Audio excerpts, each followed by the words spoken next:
Hey, I already talked.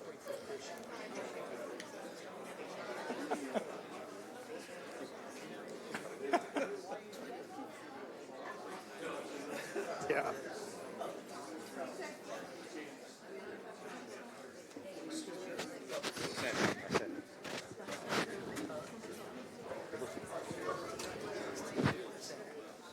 Thank you. It is on my mind. It's just. Hey, it's all blur. Please read that.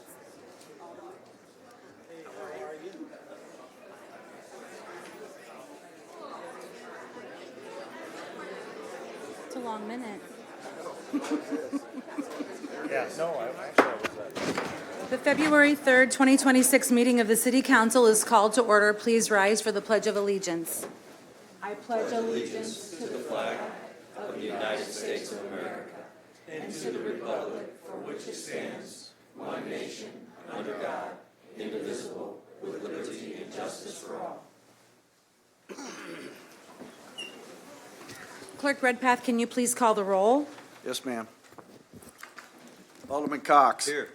Alderman Gregory. Here. Alderman Williams. Here. Alderman Rockford. Here. Alderwoman Purchase. Here. Alderwoman Natriano. Here. Alderman Carlson. Here. Alderwoman Conley. Present. Alderman Donlin. Here. Alderman Hanauer. Here. Mayor Busher. Present. Mayor, you have a quorum. Thank you, Clerk Redpath. The civility pledge: in the interest of civility, I pledge to promote civility by listening, being respectful of others, acknowledging that we are all striving to support and improve our community, and understanding that we each may have different ideas for achieving that objective. Tonight, there will be 2 proclamations. I'm going to go down to the podium, and I will ask Chief of Staff Fleischle to meet me with the proclamations, if you don't mind.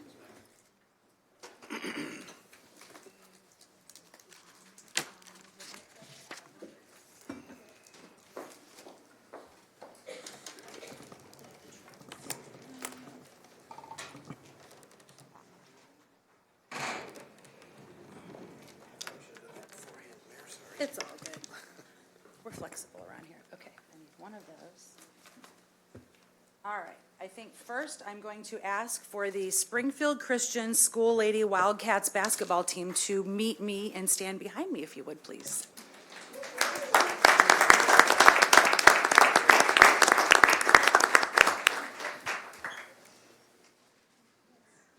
Oh, girls team.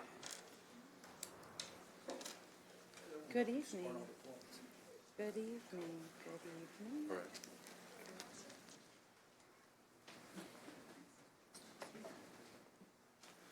Okay, so I'm going to read a proclamation, and as I say your name, if you'll wave at the crowd so they know who you are, that would be fantastic, okay? All right. This proclamation reads, whereas the Springfield Christian Lady School Lady Wildcats basketball team represents an extraordinary group of student athletes who have played together since kindergarten, developing strong bonds, teamwork, and a shared commitment to excellence over many years. And whereas these athletes entered junior high competition, several members earned starting roles on the 7th and 8th grade teams while still in the 6th grade, demonstrating exceptional skill, maturity, and dedication. And whereas their 7th grade season, the Lady Wildcats emerged as a dominant force by winning their mid-season tournament, advancing through regional and sectional competition, and earning a 4th place finish at the IESA state tournament.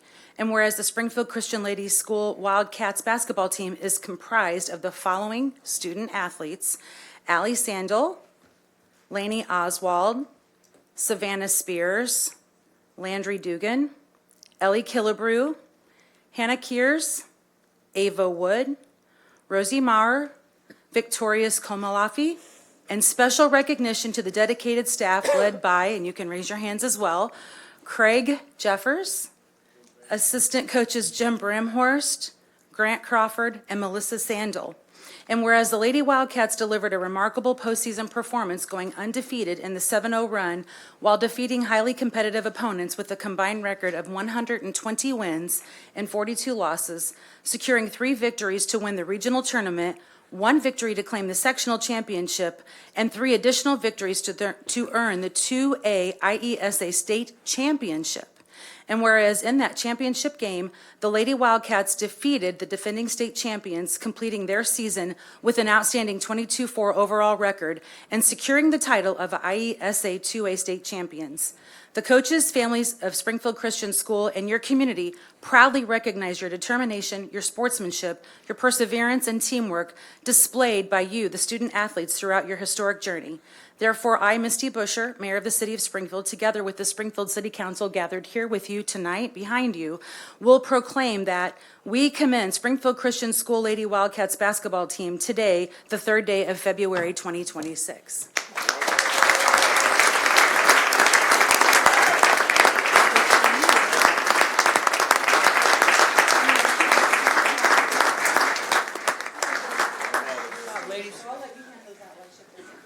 How are you? Congratulations. Congrats.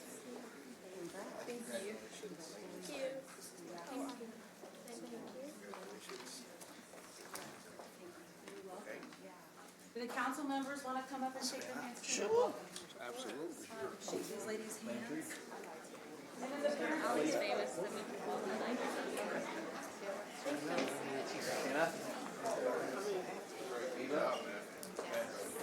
I guess they're starting the line.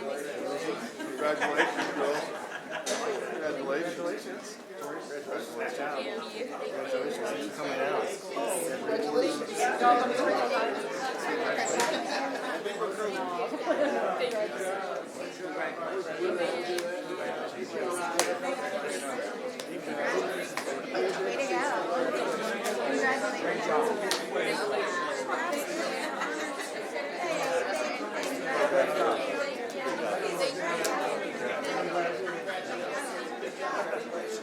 Everybody go to land for high school. Congratulations.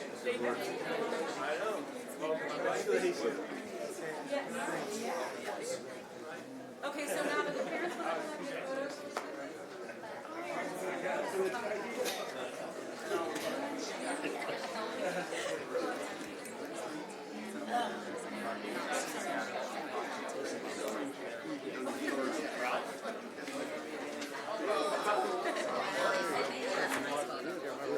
No, I looked at a lot of them. This was a nice book. It can't be good anymore, yeah. This has to be from 2020. Smells fine.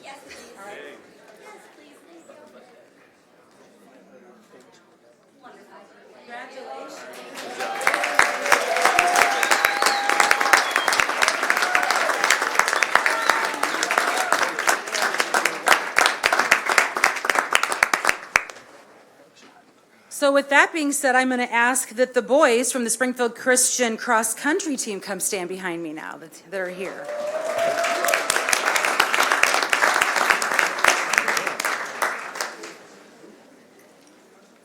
Man, they're busy. Hello. Hello there. Is this the same school? Yes. Hello, everyone. All right. We're going to read your proclamation, and as we say your name, if you'll raise your hands so they can see you. And there's probably enough room where you don't have to stand directly behind me. That way they can truly see you, maybe. There we go. Okay. The Springfield Christian Schoolboys cross-country team delivered one of the strongest and most accomplished seasons in school history during the 2025 competitive year, and the team's success was the result of relentless work ethic, discipline, and a team culture rooted in encouragement, accountability, and pushing one another to continually improve. Whereas throughout the season, the team achieved an outstanding record by winning 11 of 13 meets, earning a perfect cross-country score at Illini Central, breaking the previous school record 7 times, setting multiple course records, and securing historic victories at both Rochester and Porta. And the Springfield Christian Schoolboys cross-country team is comprised of the following student athletes. So raise your hand.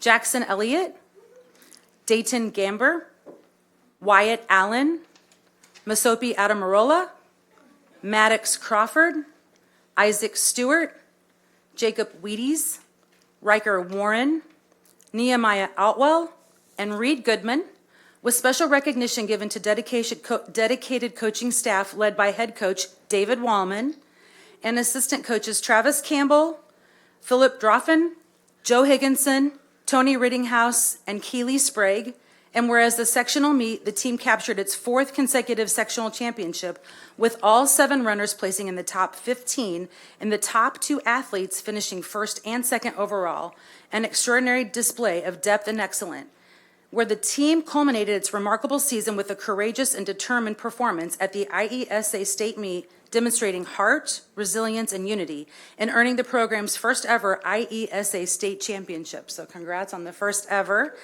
The coaches, teammates, families, and the entire Springfield Christian school community take great pride in your dedication, your sportsmanship, and your perseverance that you displayed by student athletes who make these efforts truly unforgettable. Therefore, I, Misty Busher, the mayor of the city of Springfield, together with the city council seated behind you, proclaim that we now commend today, on the 3rd day of February 2026, Springfield Christian School Boys Cross Country Team.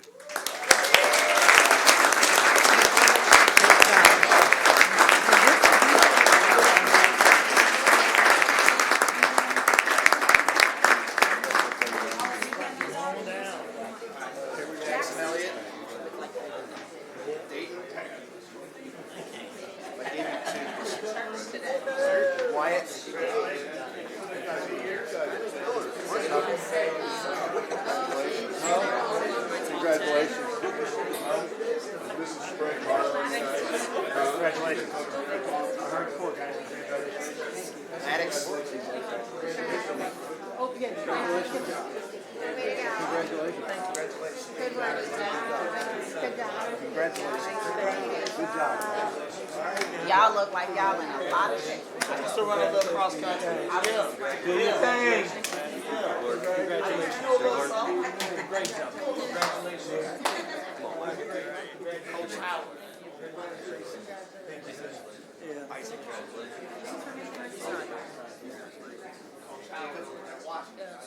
Oh, really? Oh, cool. The parents want to take some photos while they have their certificates? Got one? Yeah. Busy little burgers over there. 2 sports. I'm telling you. Man, 2 cross state country ain't no championships. cross country ain't no joke. I'll get over. You got a countdown, please?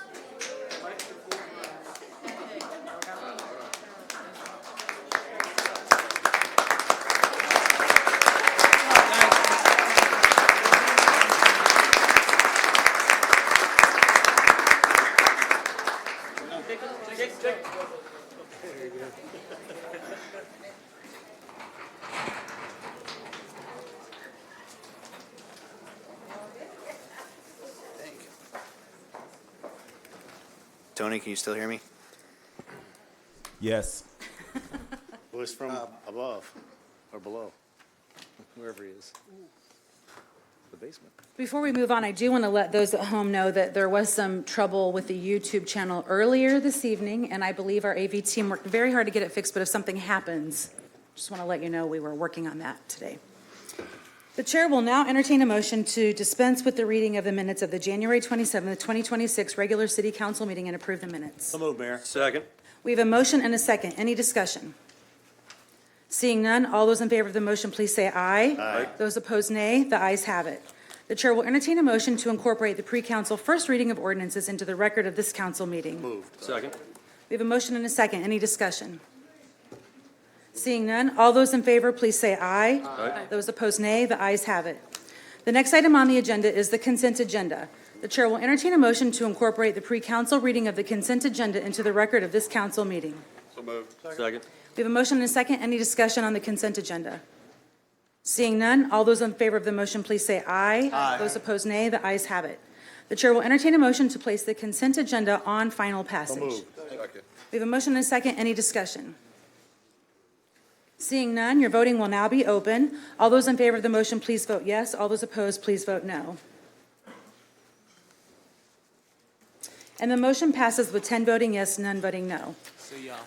There are no items remaining tabled or in committee, so the next item on the agenda is item 2026-036, an ordinance amending Ordinance 434-10-23, and authorizing an additional payment in an amount not to exceed $1,935,000 and a total of $7,785,000 with Motor Parts and Equipment Corporation, DBA, Napa Auto Parts for turnkey parts store for the Office of Budget and Management. The chair will entertain a motion to place agenda item number 2026-036 on final passage. So moved. We have a motion and a second. Any discussion from the alders on this ordinance? Mayor, Alderman Hanauer.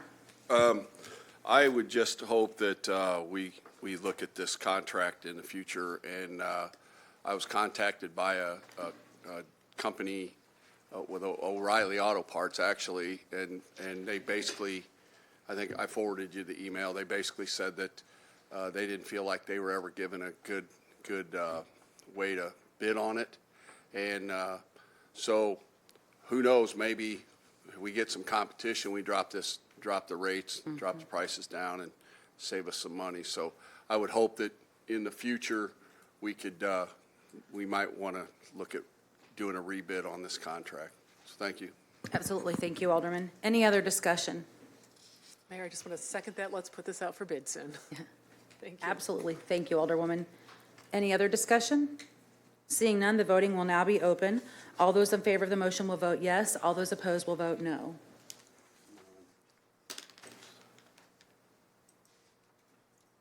And the motion passes with 10 voting yes, none voting no.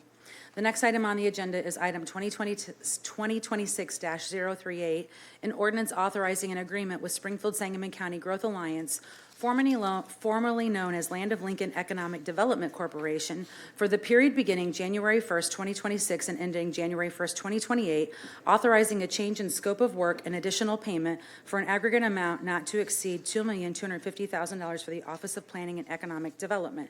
The chair will entertain a motion to place agenda item number 2026-038 on final passage. So moved. Second. All right, we have a motion and a second. When we get into discussion, the first thing I would like to do is thank the SSGA Director, Ryan McCready, for being here last week and this week. I want to thank you for that, and Mike Murphy for your support as well.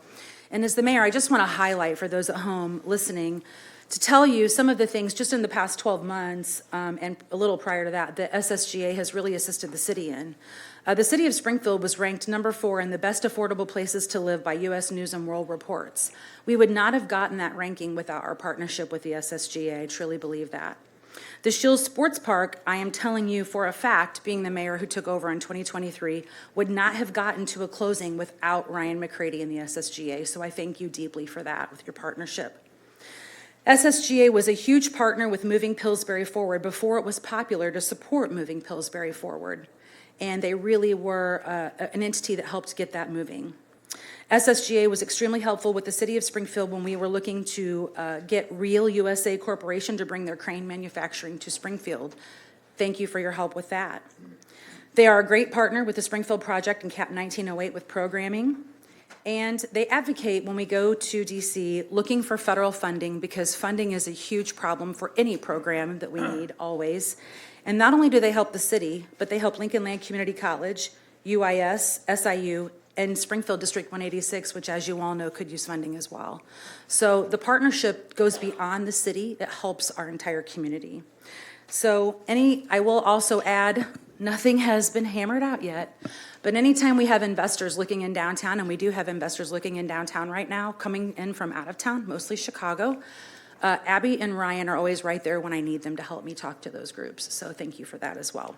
And with that being said, it looks like Alderman Gregory has signed up to speak. So Alderman Gregory.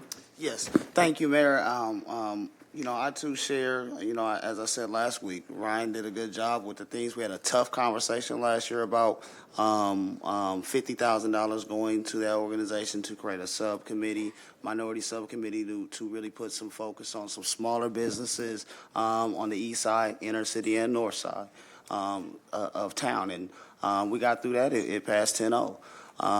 And so I thank him for that. I rolled by, I paid attention. My constituents gave me feedback on the work that they were doing, and they were doing the work. No problem. So my whole intention was to, thank him for that, and thank the Growth Alliance for doing that. But at the same time, I was glad he was able to share what he learned and how he grew from taking that, because it was something that, you know, we wasn't going to get to without a tough fight, right? And the only thing that's really changed in this contract was something to do with black people, minorities, and poor people. But nobody called us to say, hey, how did that go? Or are you guys going to be satisfied with this language in here? Nobody. That's the least I expected. Because whatever we're going to do for Springfield project has nothing to do with this contract and this set of money. This set of money is still corporate fund money. It's $250,000, and it should look and reflect our city, and it should be spent reflecting our city. But had anybody called me, all I would have said is, hey, in the agreement, can we put some measurables? How many businesses are going to be assisted?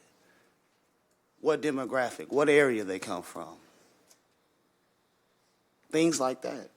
That's all that I was going to ask for. The $50,000 should still go there. It still should be given there. We still should have this same type of thing, like in the new contract. Speaking on the new contract, my personal opinion, I think the new contract going forward should wait until we get done with budget season. Sure, pay them for what they've done. I remember last week, we didn't sign the contract, right? That was part of the problem. Is the contract signed now from last year when we did it? No, sir. I signed it, but I don't know that they did, so. Right. So how can they get paid? That past 10-0, that was our directive as a council. They didn't get paid.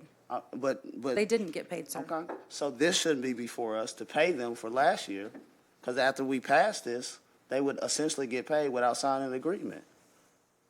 But when our people from our community, they can't get passed without signing the agreement. This is starting can't get January paid. 1 of this year, sir, But it would pay them for last year, For this for year. 2025, correct? for this year. Murdoch, how does this contract here, is it for, have they been paid for 2025? No, and this does not authorize for 2025. It authorizes $250,000 for calendar year 2026 and $250,000 for calendar year 2027. I knew it was some crazy thing. So why didn't we pay them for last year, 2025? Why would we not pay them for 2025, skip 2025, pay them for 2026 through 2028? So are we saying, you know what, don't pay us for 2025, pay us out to 2028, and it's the same difference in money because we don't want to sign what them black folks put in our contract? Am I understanding this correctly? Are you asking me? Yes, I'm Alderman? asking you as a corporation counsel. I'm asking him because on a legal standpoint, I just don't, So I hope he wouldn't lie to me. we didn't have a contract for year 2025, so we passed the ordinance that was never signed. So we had no contractual obligation to make a payment, so we didn't. What we've been proposed with now is a 2-year contract at $250,000 per year. So they worked for free last year in 2025 is what you're saying? We did not pay them. Okay. So going forward in 2026 through 2028, we're going to give them $500,000 or excuse me, $750,000 in those 26 and 27 or it's 500. It's $500,000 total, $250,000 per calendar year. Okay. It just doesn't make any sense to me why we came to this point about a contract last 2025. We put some agreement, we put some language in the ordinance that came. That was for a payment, correct? It was for a contract that would have included payment, yes. Okay. We put some language in there that passed 10-0. They didn't sign it. And now we have another contract that skips 2025 and goes to 2026 and 2027 essentially. Yes. What? If I may, Alderman, you and I did have a conversation about this, though. We talked, and I told you I was going to be bringing an ordinance forward with the Springfield project. We had a conversation about Yes, this. ma'am. Absolutely. That is totally different. Y'all keep bringing that in like, we're gonna give them $50,000, so you're not supposed to ask questions here. No, that's not me. I don't I'm know not what type saying of. that. You said nobody spoke to you, but I did speak to you. But not about this contract. This makes no sense. Can somebody make some sense out of this to me? We skipped 2025. They came for a contract. We put in some language that says do a subcommittee. They didn't want to sign it, but it still passed. Ralph took it back. He took the letter back. We passed it. It passed 10-0. They go do the work, all 2025. It's 2026 now. They should be paid for what the work they did in 25, but we're not going to pay them. We're just going to extend it out a couple more years. So they had no contractual obligation to do any work on behalf of the city for 2025. So what Springfield Sangamon County Growth Alliance did during 2025 Was for free. I don't know any other contracts that they had or the work that they did, but they had no obligation to perform any services for the city of Springfield during that time. Okay. Can I ask Ryan a question? Can all the alders speak first, please? Sure. Oh, Sure. yes. Well, can I finish my question before Sure, go ahead. before I get back? So, along with just measurables and language and things like that, I think when the study, as Mr. McCready had mentioned, comes about, that the county had mentioned it was time to do it for 8 years, I think our study needs to be for the city and how this growth alliance has benefited us on a city level, not to get diluted with county things, city only. And my last point is, it was a question that I asked. I don't think that entity, being a public-private entity, should enter into community benefits agreements for us as a city entity. I know they, got something going on with the county in that measure, but when we do that and they enter into it, if our constituents want to know what's going on, then they can't know what's going on. If they try to put a data center over here by Pillsbury, that'd be confidential between them, and we don't want that. Our money should be public and transparent. It's $250,000 out of the corporate fund, not a grant or nothing else. It should reflect our city. The staffing, in this contract, new contract going forward, is $600,000 in salaries or so. How much is that going to people of color? It's not itemized. Some of it's programming costs. Is some of it going to people of color? Is some of it going to minority-owned businesses? Those are the type of just stats that I was going to ask be put in this had we been called, because the only difference in the contract was the things that we put in. So this is very interesting. Very, very interesting. It's worse than I thought. Thank you. Alderman Williams. Yes, thank you, Mayor. And I want to apologize because I was not here last week when this subject matter came. However, I did watch to get an understanding of what I'm trying to understand. And Ron, can you come up for a second, please? Can I, Alderman, do you mind that we let all the alders speak, then we'll have him come up that way? I do mind because Well, the chairperson would like to let all the alders speak, then we'll have Mr. McCready come so up. we'll be here. This is why we're here so long. But I'll ask my questions, and then I'm going to ask them again when all the aldermen finish. So we'll do that, Mayor. Okay. This is just to everybody, I guess, since I can't ask the director right now.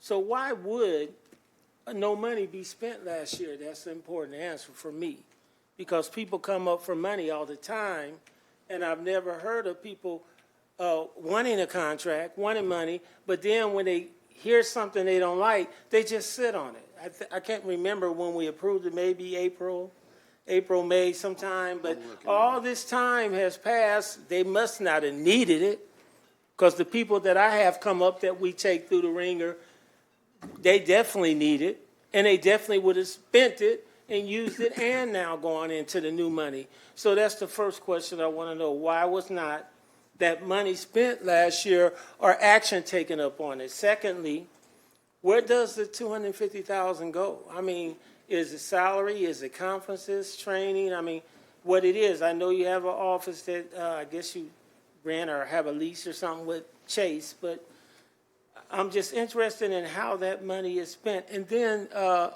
the other thing that bothered me, and I'll wait to the others for the rest, is quarterly reports. So we have often been saying to not just your organization, but several through the Alderwoman that, hey, it's time to do quarterly reports. We need to hear about some of this stuff. So I kind of think I heard right. I'll have to wait until he's up here, but quarter reports and then, but we're going to charge you for your quarter reports? If I heard that correctly, maybe. No, there's no fee. Well, maybe I misheard it, but Yeah. I'll let him answer when you say he can answer. Sure. So, I thought I heard that they're gonna be doing quarterly, somebody's gonna explain the cost of the payment or whatever it is I heard last month. I'll get some clarity. I'll yield back to you, Mayor, and I'll just wait my turn. Thank you, sir. Alderwoman Notriano. Thank you, Mayor. I was, I guess I need my memory jogged. I was under the impression that we, since, this term is ending, that we weren't going to renew this contract. We didn't want to bind another council to an agreement? Or was that just for the animal control? This is a new contract. It's actually not a renewal. There's a whole lot of changes that I had put in there. Okay. To kind of, for the accountability piece that Alderman Williams was bringing up and Alderwoman Purchase has brought up in the past. So the contract has been changed quite a bit. I know I had a conversation with Alderman Donlin on the phone this morning about something very different, and he said, I liked all the changes in the contract. He complimented those. So it is a different contract. And is the term a year or? So it would be for this year and next year, and then it would come up. That way it's not coming up during an election when we're going to bring an animal control contract to you too. We've been having meetings with everyone about their concerns with that, so that will come forward as well. Okay. Yeah, I guess that would be my only note of caution is, we aren't, maybe a lot of us aren't going to be here for all of 27. So it gives me pause to enter into a contract, for making policy decisions when, we're not sure about, how we are measuring success here with this organization, and we want to, maybe change our relationship. And so that's a reason why it gives me pause that we would be doing this for 27 as well. But that's all I had. Thank you. Thank you. Alderman Carlson. Yeah, thank you, Mayor. To me, that's what's great about this. It's not political. I mean, this is something that we can always count on being there. True professionals with a cross-reference throughout the community, with their sole focus on Sangamon County and the city of Springfield. This is business, this is labor, this is medical. I mean, this is private industry. These are various chambers of commerce that sit on this board. I commend and want to thank the Growth Alliance for their patience over the last year. There's been a couple of speed bumps to this whole process, but at the same time, they've been professional about it. And yeah, they didn't get paid last year because of what happened up here. And I assume they still did work on behalf of us and still concerned about Sangamon County and Springfield. I mean, I'm going to say it again. This is why businesses who regularly call me and I call others, why we make it so difficult to deal with the city of Springfield. This is the exact reason. Man, this ain't got nothing to do with what you talking about. You talking Alderman clown Carlson shit. has the floor. Shut up. Alderman, I respect. hate when he get to talking Alderman, that one more crazy. time, and you're going to have to. What? Alderman, What?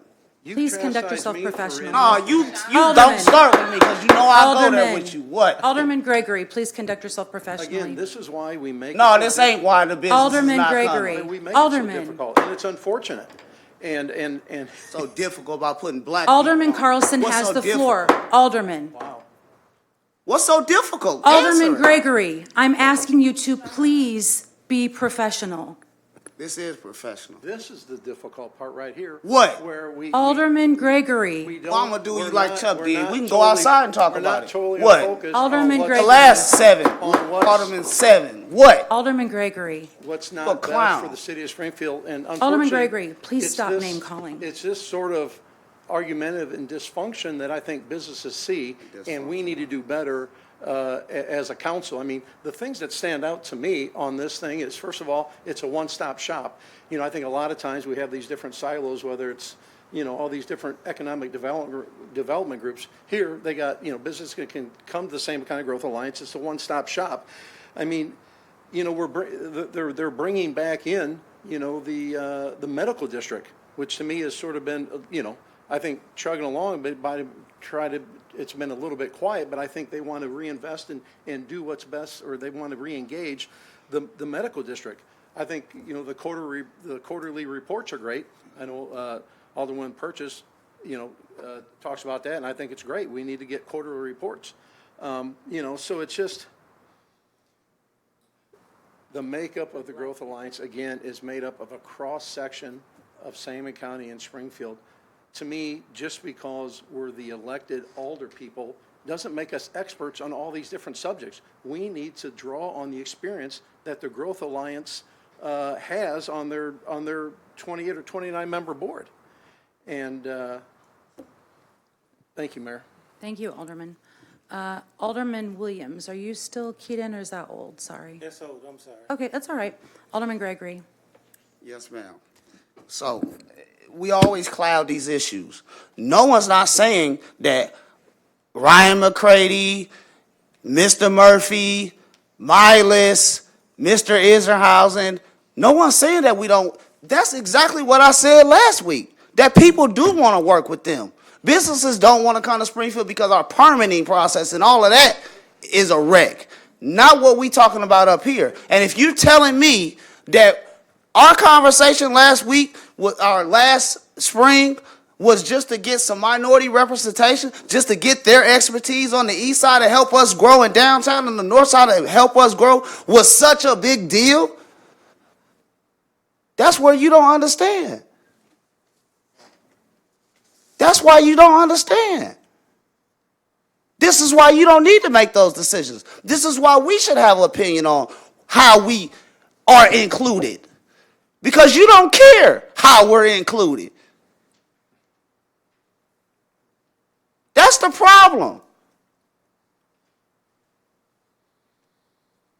People like you. That's the problem. And you sitting there smiling with your little smuck ass Alderman, we're being Hey, recorded. dude, man. There's children in the chambers, Alderman. Still, I thought they went. I apologize. No, there's a child here. Please watch your language. But that's the problem. So I'll move on. They don't sign the 2025 agreement because they don't like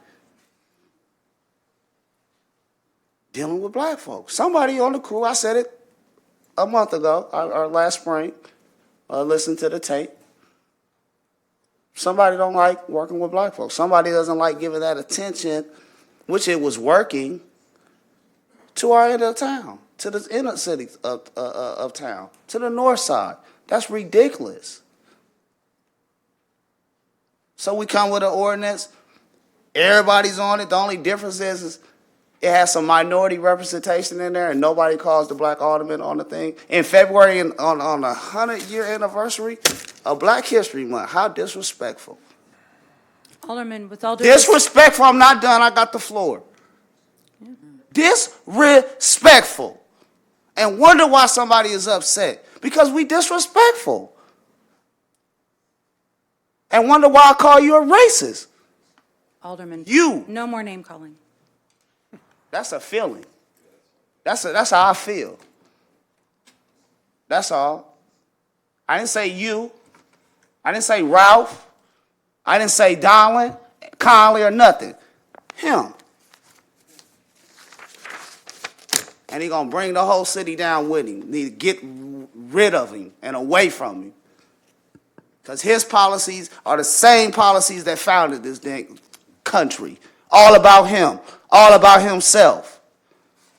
Don't consider anybody else. Think he's smart and better than everybody else.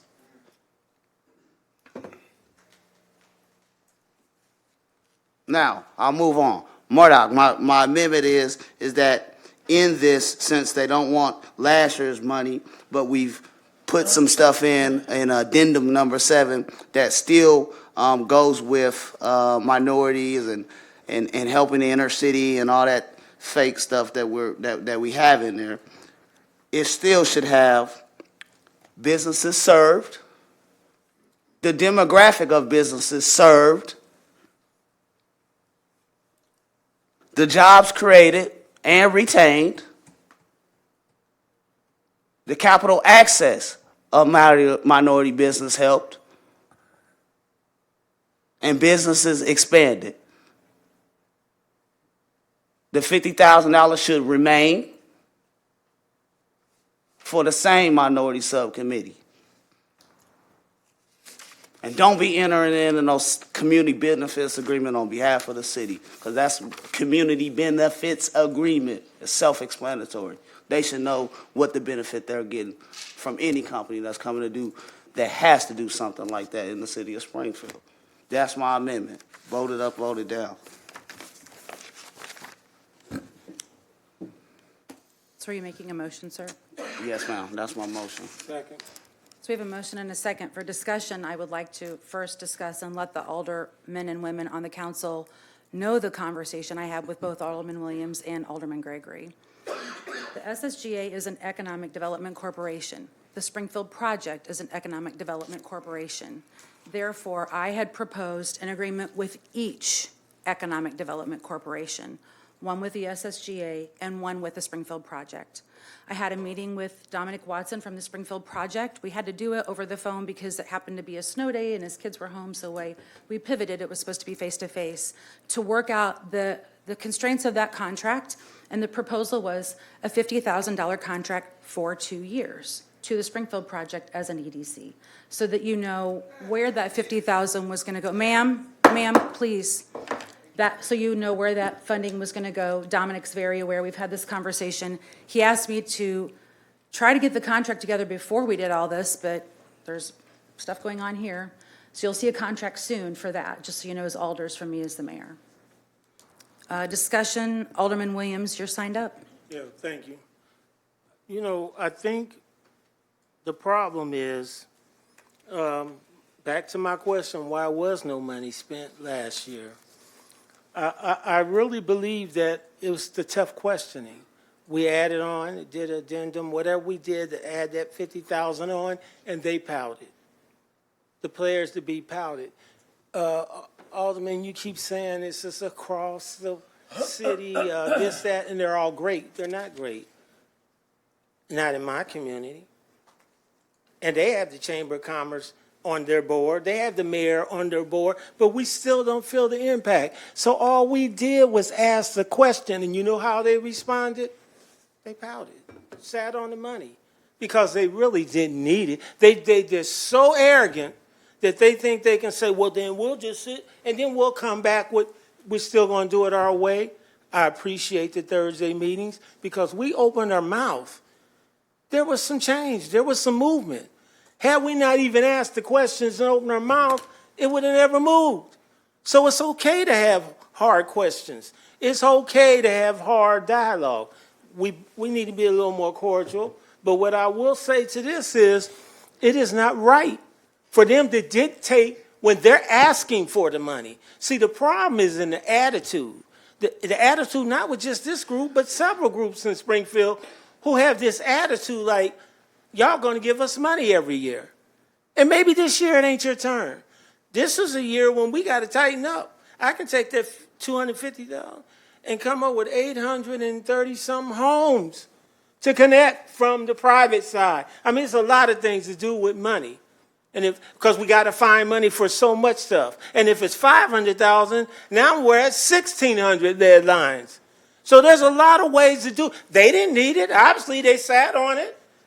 Since April, this is where my frustration comes in. Come up here and say you want the money because you're going to use it, you need it, and do whatever.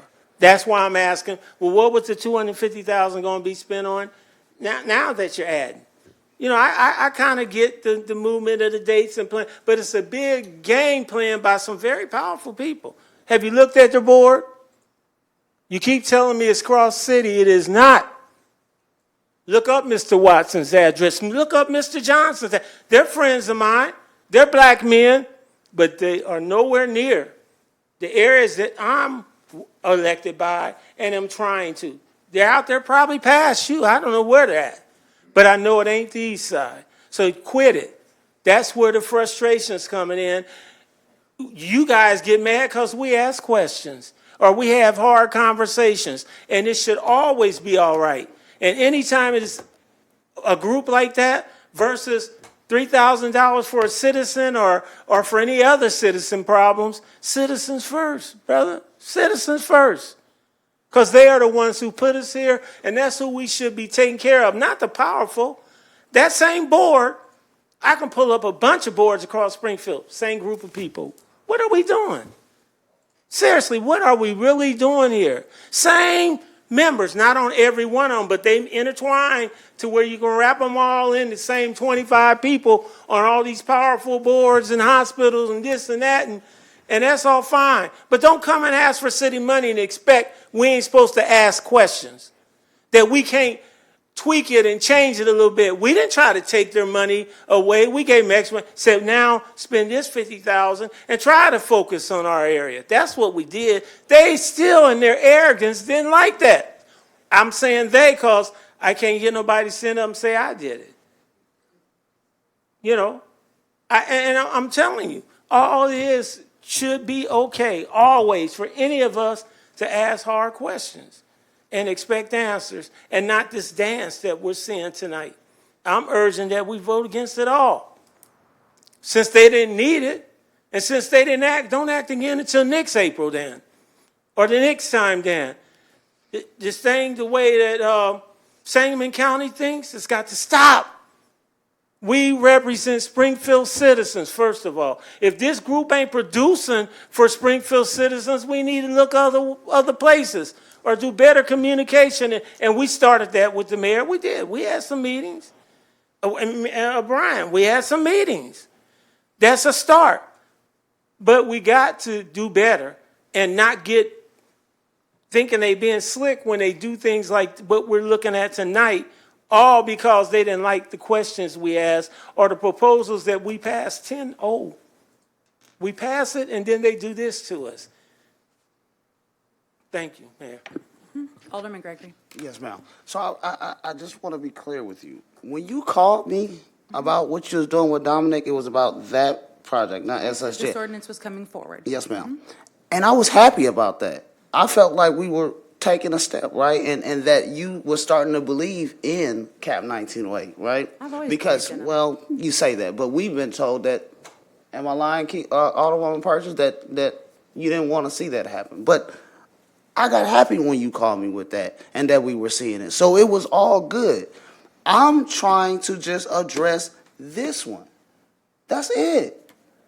Y'all keep bringing up what you're going to do for Cap 1908 and all this. That's cool. We got, $50,000, $100,000 ain't nothing. Ma'am, order, or you're going to be asked to leave. Ma'am. So,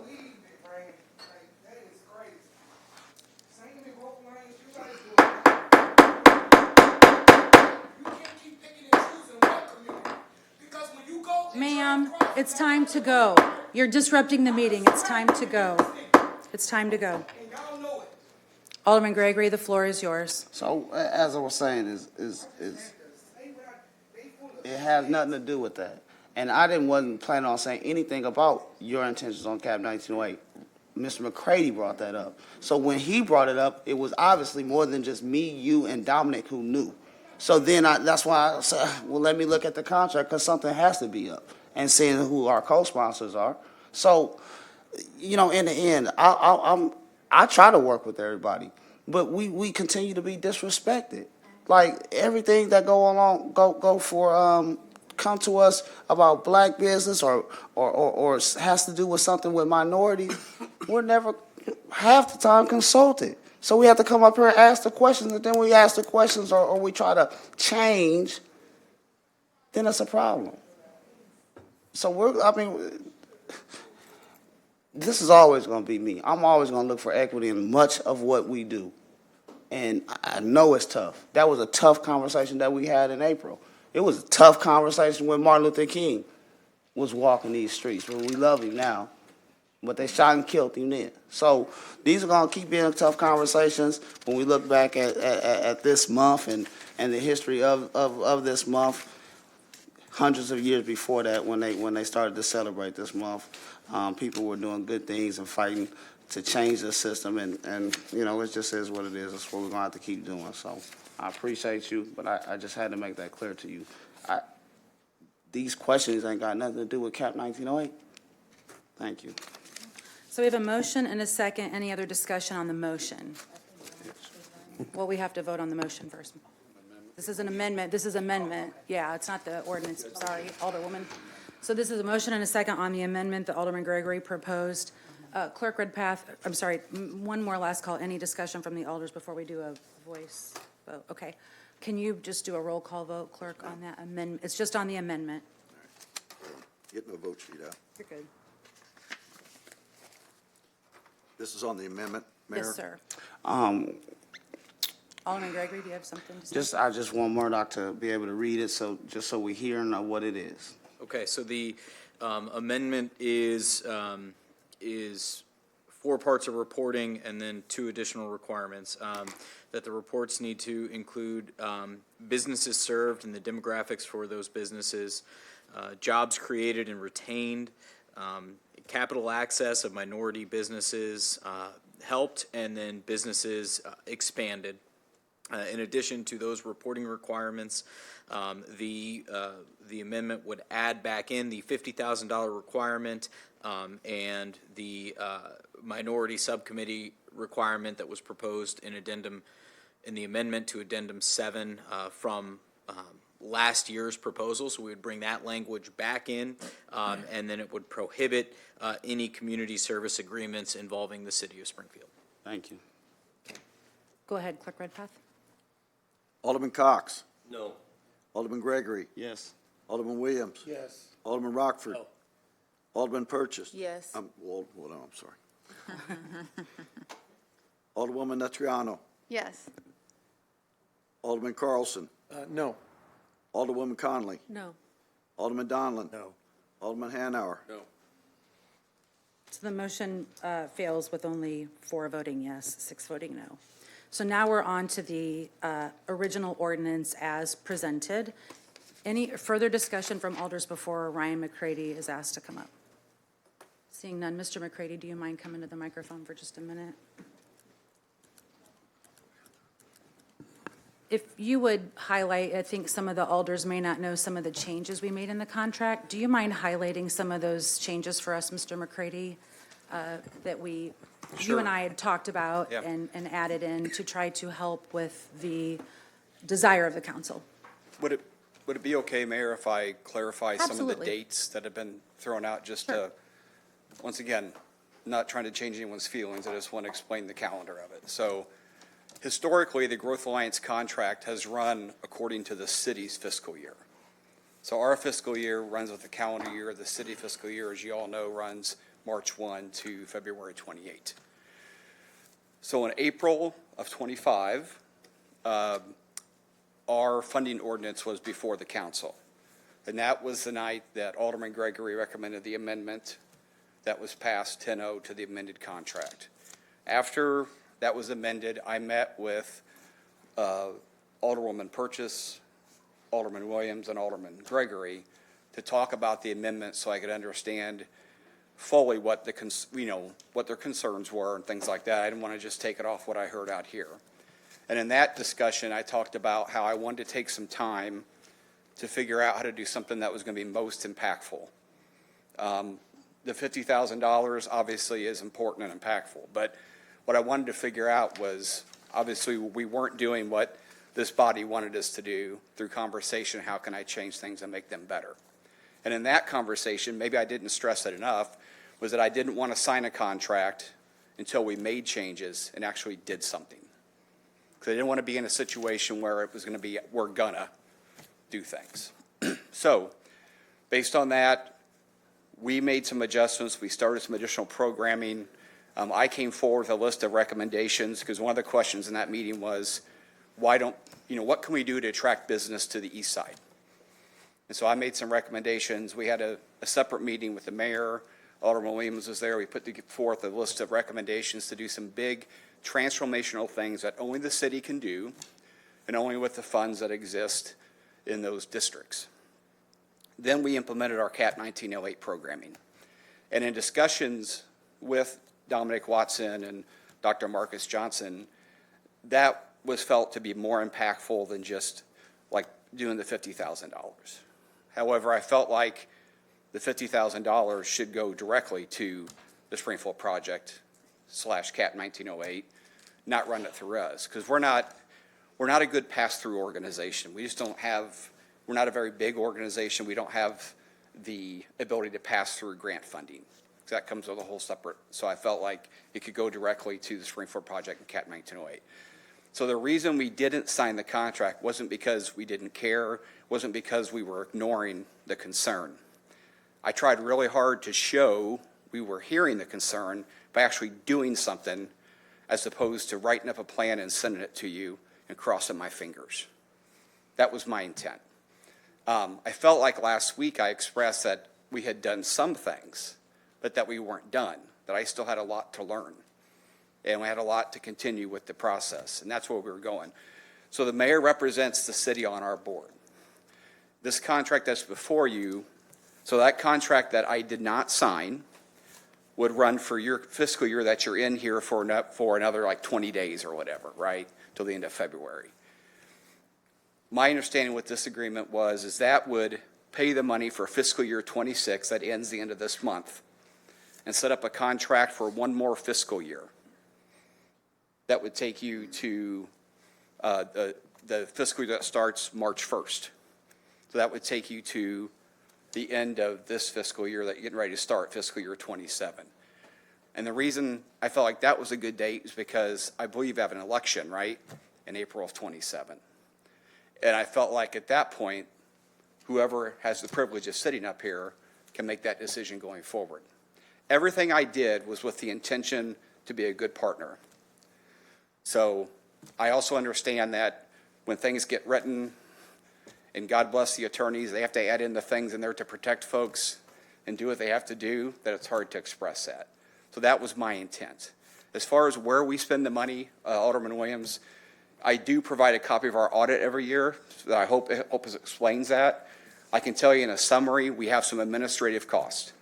And what we always try to do, because when I look at organizations like ours across the country, the standard you try to meet is about 35% administrative, 65% programming. And that's about where we stick.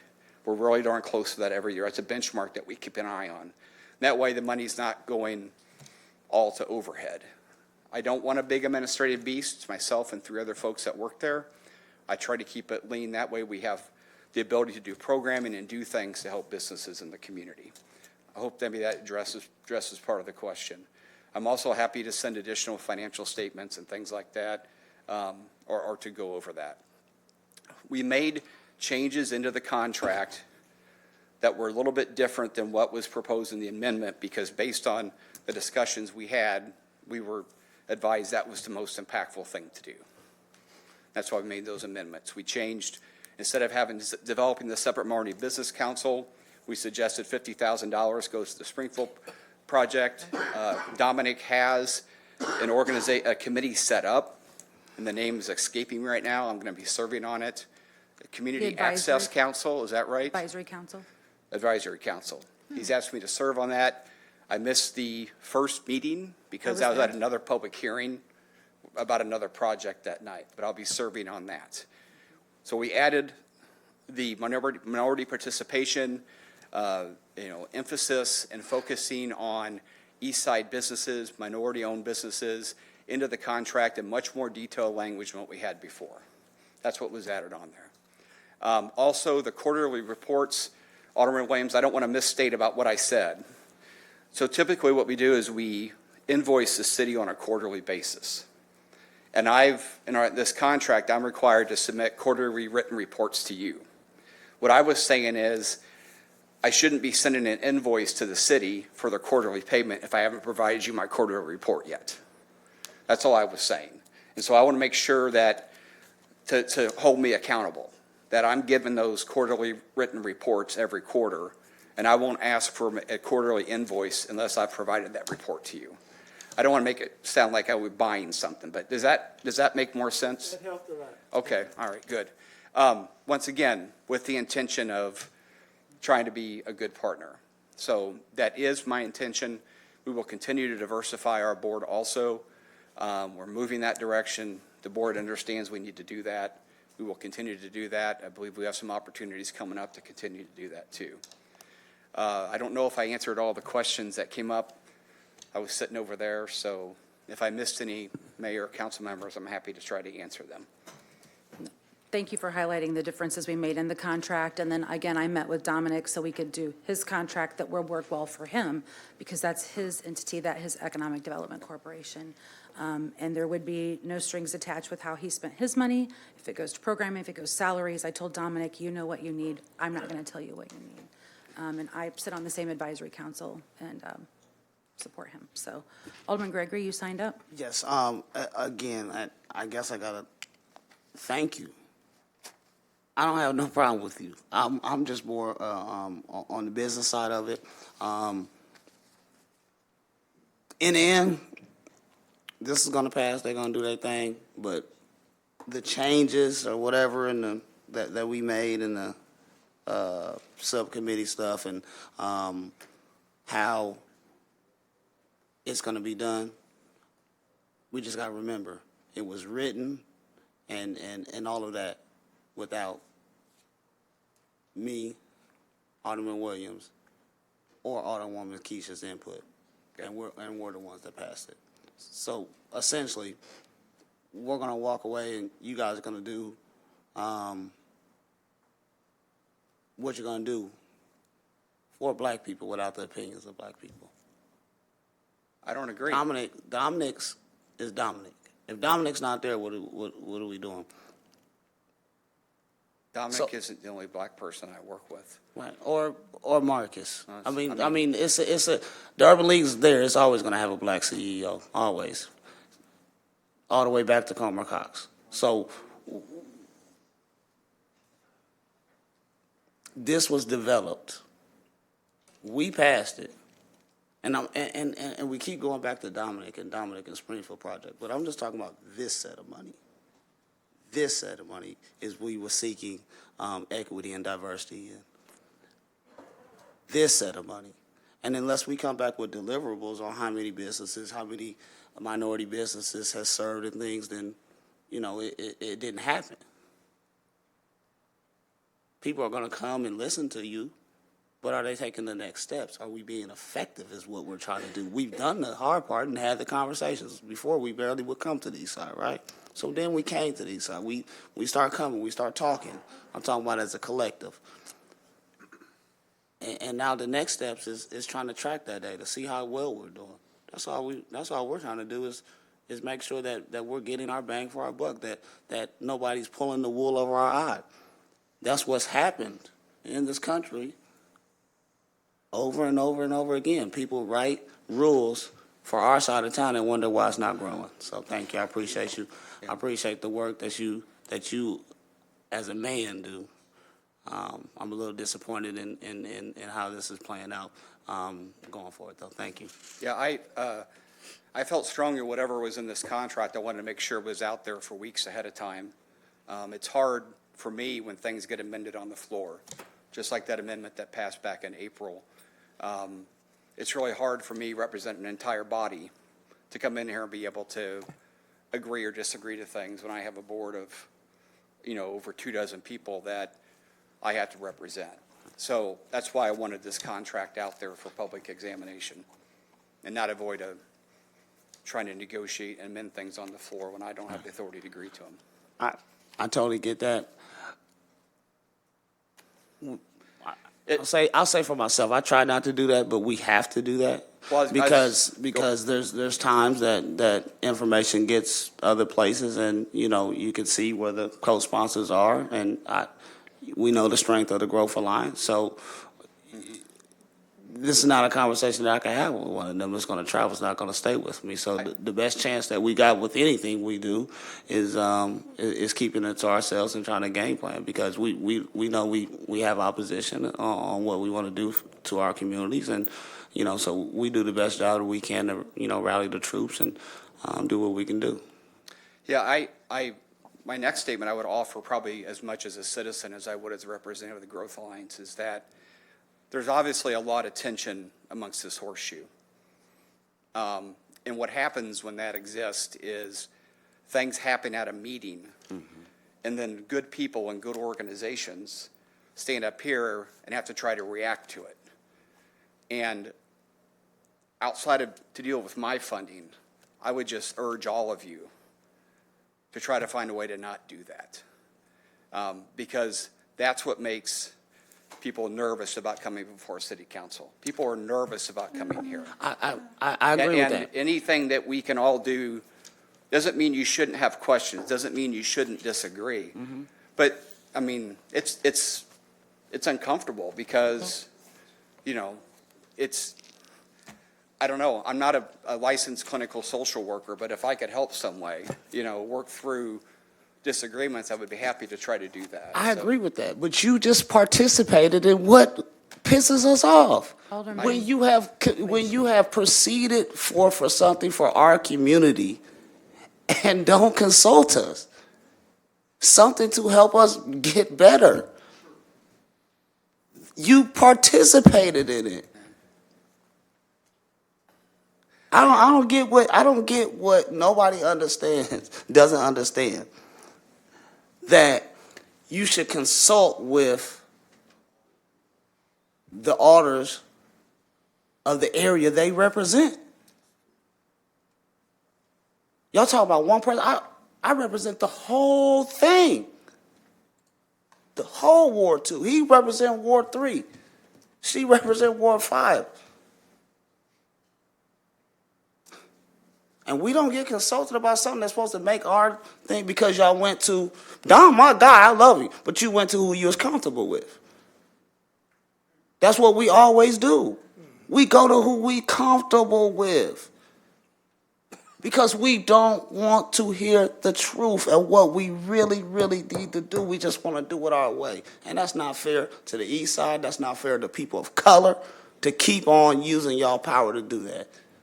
It's wrong. We want to be liked. I want to be liked. I want all the donations. I want all of that too. But I can't do it at the expense of my entire community.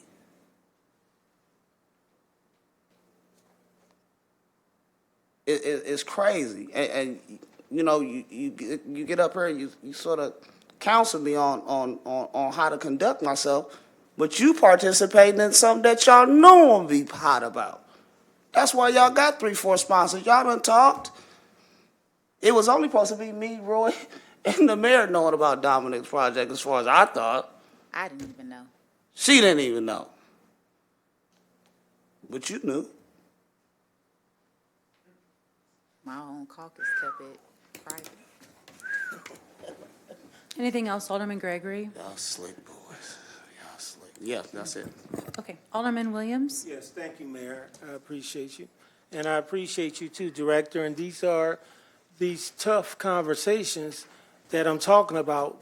Sometimes they really don't have to happen up here, but we're forced to hold them up here because of the way, I'll just say, Sangamon County operates. Now, Dominic and Marcus Johnson, both gentlemen, like I said, are friends, are doing a good job, but they don't override a 10-0 vote. They can't override a 10-0 vote. Are you telling me that they said, oh, well, we really don't need the $50,000. We just need accessibility. Is that what you're saying to us? No, I don't want to speak on their behalf. Okay, well, I'll be speaking to them. But what I want you to understand is if you got to a point where you felt they was rejecting or for some reason wasn't interested in it, the extra 50,000, then you bring it back to us and tell us that. Okay. And go ahead and sign what you need to sign to keep operating, or else you paint a picture of, well, I really didn't need the other part anyway. Now, you keep saying you was in turmoil or whatever, and trying to, before you sign anything, you want to make sure we was clear. We weren't trying to control all your money. The 50,000 that we amended and added on, we was clear of what to do with that.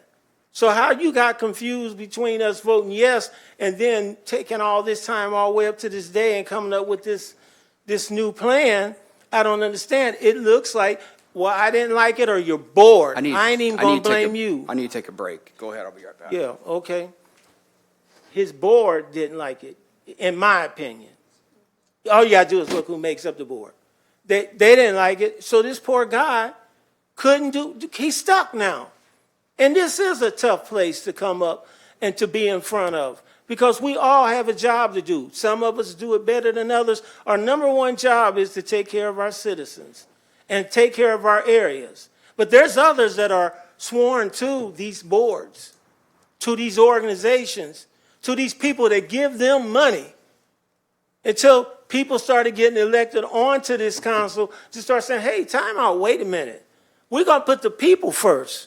We're going to do, the people who brought us here is who we should be our number one priority, and not all these groups with the same players. I'm not making this up. Everybody start Googling it. Y'all can hear me. Google all the top big groups in Springfield.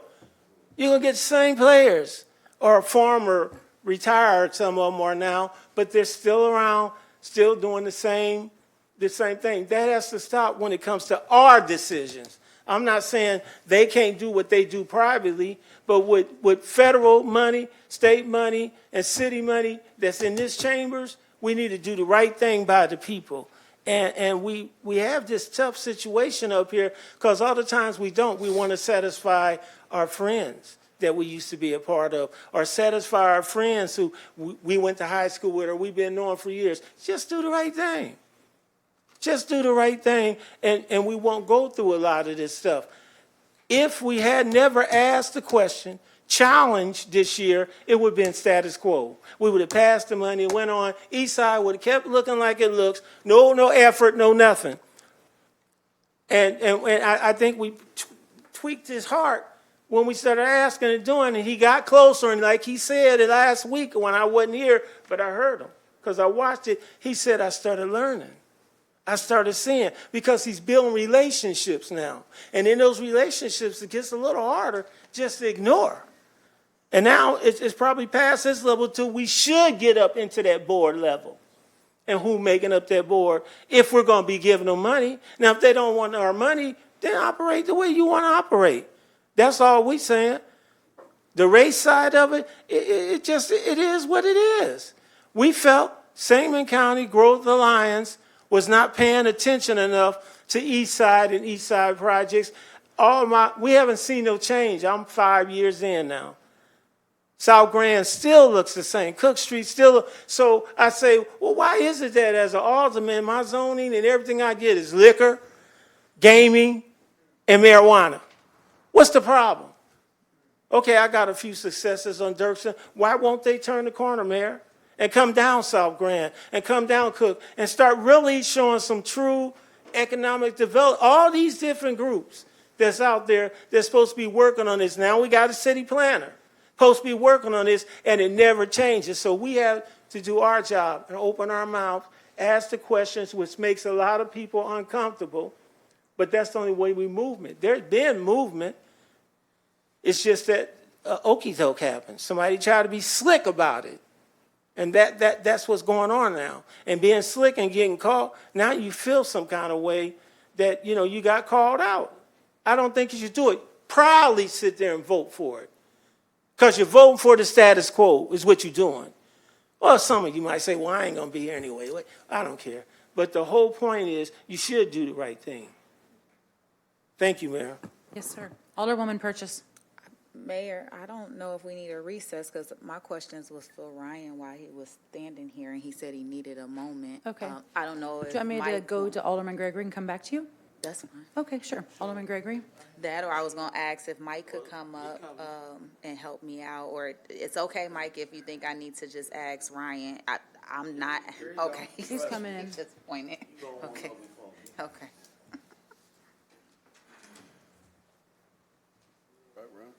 Ryan, you okay? Yeah. Okay. Yeah. My question was to follow up with you on when you said Dominic has his separate entity. Will you be working with him, or that'll be totally separate and I should be waiting until Dominic comes up for his amount of money? Because I know his name has been said a lot tonight. And sometimes when we're all talking, I kind of get a little lost. Yeah, Dominic has developed a committee, a community access committee, council that he's asked me to serve on. And what will your role be on there? I'm sure to continue to build relationships between the Growth Alliance and organizations that he serves out of CAP 1908. Okay. To And make sure that, I'm sorry. Go ahead. Okay, to make sure that they have access to all the things that we have access to, whether it's data, capital, connections for capital, things like that. Okay, and I'm happy to hear that because I respect Alderman Williams and Alderman Gregory and the mayor for me to not knew anything about this until just recently, like a few days ago, about him receiving those funds and listening to us talk about it. So it's good to be educated on what's taking place. I know that you have a nice portion in my ward, which is the medical district that you all are working with. I'm glad to hear that the mayor put in. I know sometimes we laugh or it's like a repeat when I say a report before you come forward for us to grant you your next amount of funds. So I do want to ask, though, I know it was voted down, but I want to ask again what Alderman Gregory asked on a few of it, and Mordock, you might have to read it for me again, but he had 3 things. I know why we all voted no, because it was the community part. But the few things that was before then, I think that should be easily being able to be put in there. The 4 items, the 4 report items on the amendment were reports of businesses served in the demographics, jobs created and retained, capital access of minority businesses Okay, helped. right there. So those first 3, I'm sorry for interrupting you, Greg. That's good. But I just want to make sure I don't forget. Those first 3 things, Mayor and Ryan, can those be put in there? I think those are legitimate. I It's believe that really- you give a lot of reporting on some of those It's, things. Okay. I could just say that it's really, really difficult to ever report on jobs retained. It's kind of like trying to measure crimes you prevented. You know, I mean, it's hard we don't always know if businesses were going to leave and decided not to, or, you know what I'm saying?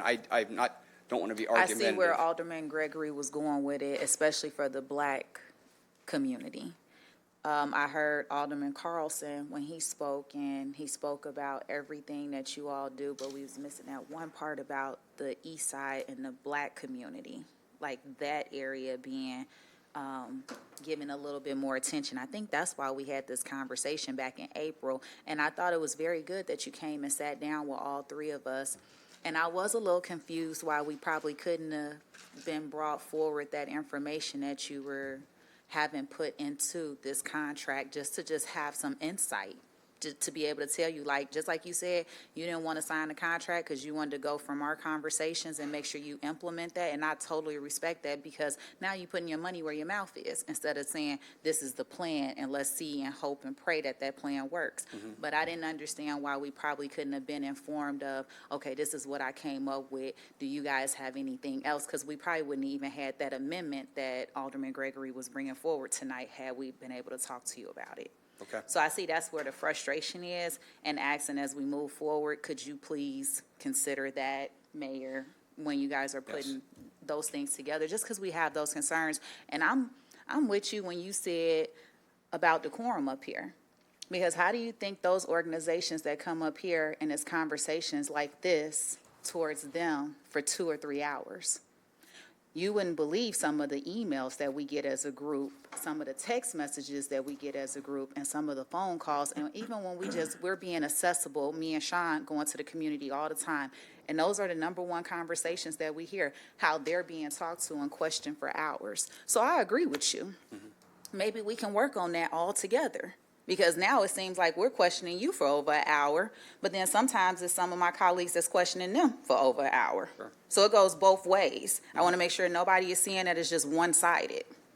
And I definitely try my hardest to make sure I'm asking questions that helps all of us out. I even try when we do amendments to say, hey, Alderman Donelan said this, hey, Sean said this, hey, Aaron said this. Can we all put it together so it shows that we're unified and moving forward as a city council as a whole? Sure. So I think that's all that's being said up here, and making sure that there's accountability and that we're just being heard. People are starting to watch more and more now and acting like this is reality TV. They don't even watch regular TV on Tuesdays no more. I'm sure our ratings then went up because of how we act up here. So I will be supporting you, but I wanted to make sure that what I heard Alderman Gregory say, that we were able to have that implemented in, even if it wasn't an ordinance. Couldn't it be a policy? You know, that's where you come in to tell me, Greg, if that can be done. Alderwoman, would you like for you and I to have a separate meeting, and then we can bring Ryan in and you can talk to Yeah, Ryan about the things you'd like to see in the reporting? Yes. In the quarterly Yeah, reports? the quarterly reporting. Happy to do that, Alderwoman. Thank you. You're welcome. Thank you, I'll do Ryan. my absolute best to find a data source. Okay. Sometimes that's hard to do, but we can talk, I'll make sure I understand. We'll talk to you about that data also, Alderman Gregory, if that's all right, and talk about exactly what data you want, and then we'll work hard to find a source for that data. Thank you. Yeah, absolutely. Thank you, Mayor. Yes, ma'am. Alderman Gregory. Yeah, so, every time we have a discussion, I am who I am. There's been a lot of people up here who say what they say. We don't have, discussions about decorum and all of those things, right? So, I am who I am. I try my best to be respectful, but some people take you there. And you have to meet it straight on. It just is what it is. So I'll move on. Ryan, I'm done, but I just want to, this situation, Ryan, I'm good. You can have a seat, bro. But the situation, is all tied into this city and its history. And we only got here from a federal lawsuit that was charged because of the dilution of the political power. But it wasn't just about the voting rights. It was about fairness, fair representation.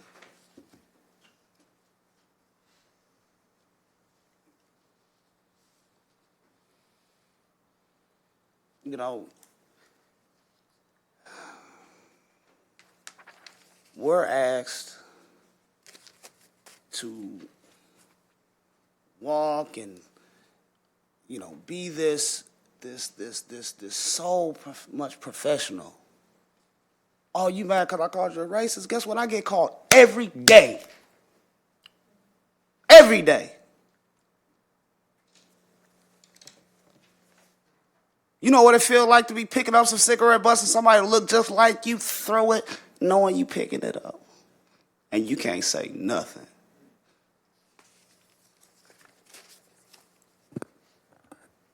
And then to come up here, we're supposed to keep getting stepped on. And stepped on and stepped on and stepped on and stepped on, and then not have no emotion. Because if we had that control as black folks, and we was depriving your size of town, you would understand. And I think that's the fear. If our side of town start looking nice, start getting this resources, start getting this representation, if we start letting the leaders from the community start leading, that community is going to want to push back against y'all communities or where you stand. And that's not our goal. Our goal is to live amongst ourselves. My goal is to come up here like Ward 7 and not have no issues, no nothing on the housing docket. That's our goal on the east side. But whenever, a lot of the times, when we have to address these tough questions, we just don't want to do it. But then it's supposed to be cool. It's supposed to be love, man. Hi, Sean. Man, listen, I grew up a certain way, man. I grew up in foster care. I had to love people, learn to love people very, very, very quick.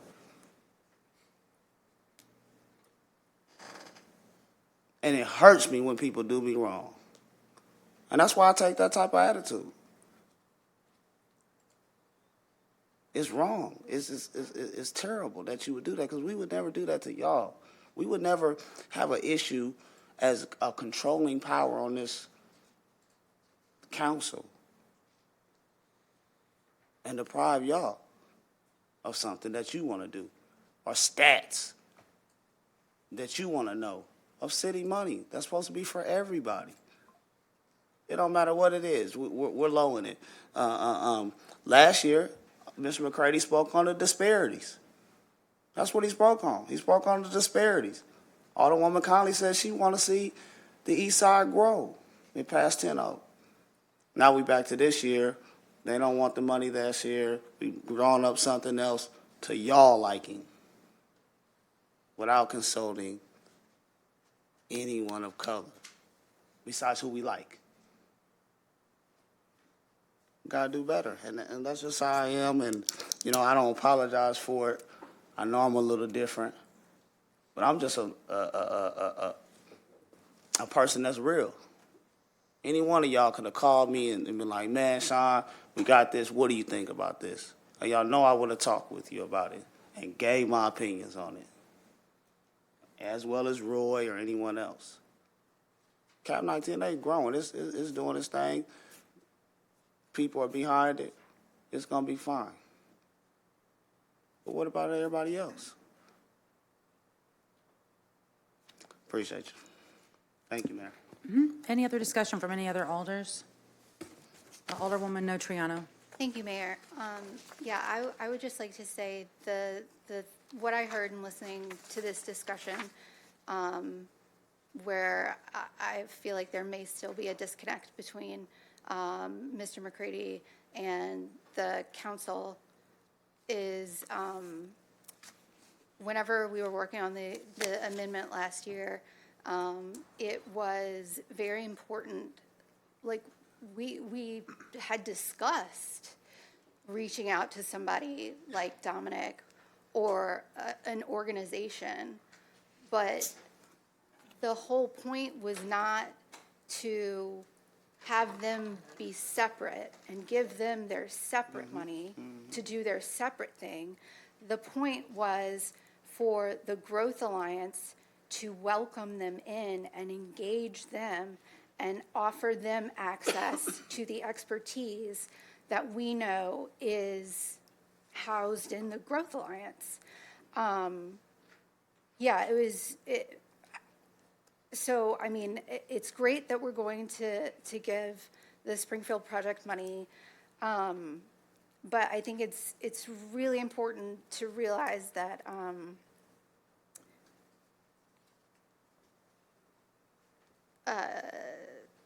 we have to step back and think of our lives in total and think of history in total.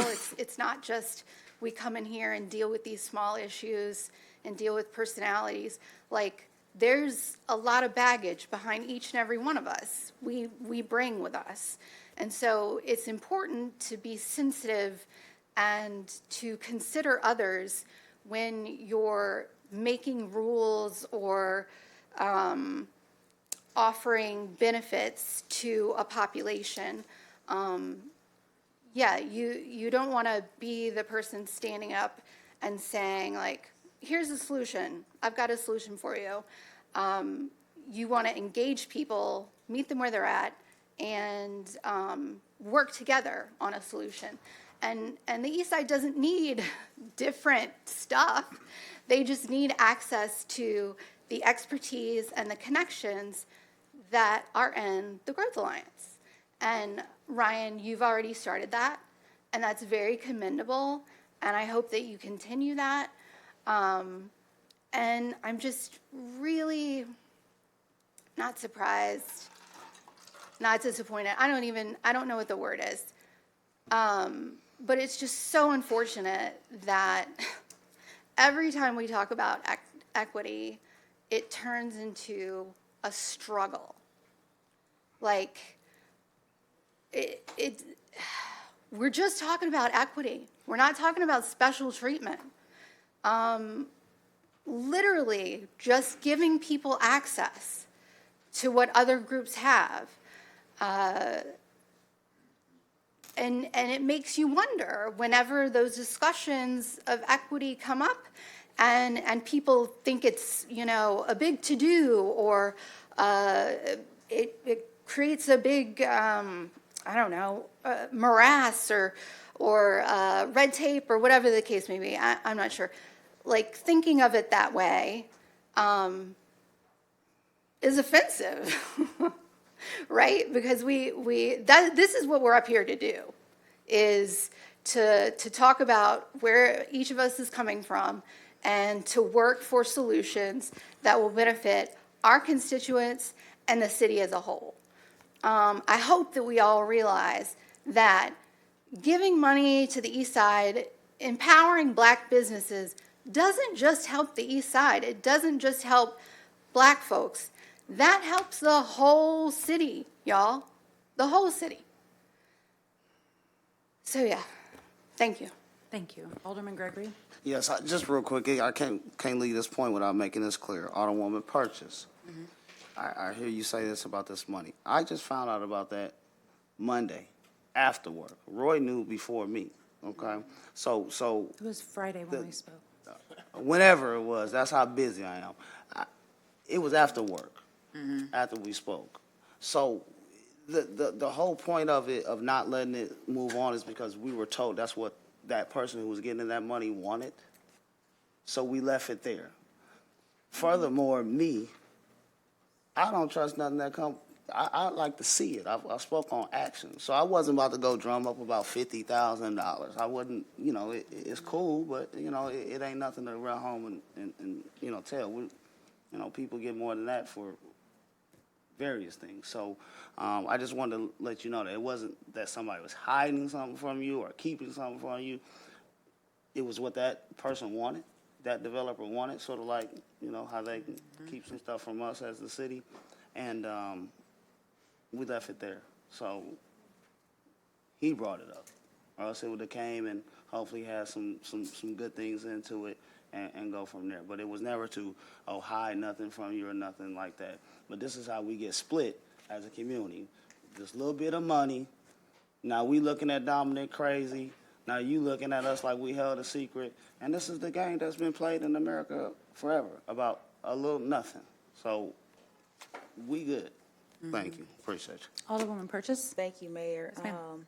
I'm glad Alderwoman Notriano brought that up because, Ryan, I know you had to take a break and there's a lot going on tonight, but I was going to ask, how did that even come about? Because her very point that she made, and Dominic was in our conversation, this was to pull everybody together. But me being me, I wanted to be respectful. So obviously Dominic was cool with this. He was cool with separating and building his own entity over there. So I want to just say I do understand where you're coming from, but it's hard to be up here arguing if the person themselves that we were pushing for to be included and be as one and not divided. It's hard to even ask more questions because I'm not even familiar with the whole, like what he would be doing. That's why I asked Ryan, what will you be doing on that advisory council? Community Access Council, and I'm probably not getting the name exactly technically It's okay. right, so. Yeah. It's a lot for you tonight. I But, understand. Yeah, Alderwoman, can I answer something for a minute? So the two organizations have different FEIN numbers, and they're ran very differently. Dominic is on the board, because I sit on the board at SSGA. Dominic is very active in SSGA. He doesn't just sit on the sidelines. He's very active. And Ryan has been doing programming with SSGA, just as Director Raising has been going in and doing programming there, and partnerships have definitely blossomed. So I don't want you to think that they're separate. They are definitely working together. But financially, they are two separate entities. And I just want to kind of point that out so that Dominic's money would be Dominic's money to do with what Dominic needed to do. Okay. And I know we've got phase 2 and phase 3 over there going on and all kinds of great things. So it'd be programming money for his building, money for salaries, whatever he needed. And if we gave it to SSGA, it may not come down that way. So that was where my thought was, they're two separate financial entities, but I do want to speak that they are working together very well. Right, and I don't want to speak fully for Dominic. Yeah, I was gonna say, don't But even my try. impression of when he and I talked is that if he could use the funds to enhance something he's doing, as opposed to setting up another kind of like council or committee, he felt like it would be more impactful. And he has this community access council set up, and he felt like he could use that money, expand the scope of what they're doing, and not have to administer another committee for, hypothetically, I don't know what the name would be, but another, or that's what he expressed. But I would really encourage you talk to him first, because I don't want to make promises Oh, no, for his I'm sure he organization. is So- going to hear about tonight, and I'm So- sure he is going to come Yeah. forward before we vote on his money, when that ordinance does take place. So I'm sure we're gonna get like a good overview, because his name was brought up a lot tonight Yeah. to fully understand. And thank you, that's it. I digress. Absolutely. He runs a great business, so he does a good job. All right, I don't see any other alders signed up to speak, so the voting will be open or on the machines. Is that okay? Okay. So all those in favor of the motion will vote yes. All those opposed will vote no.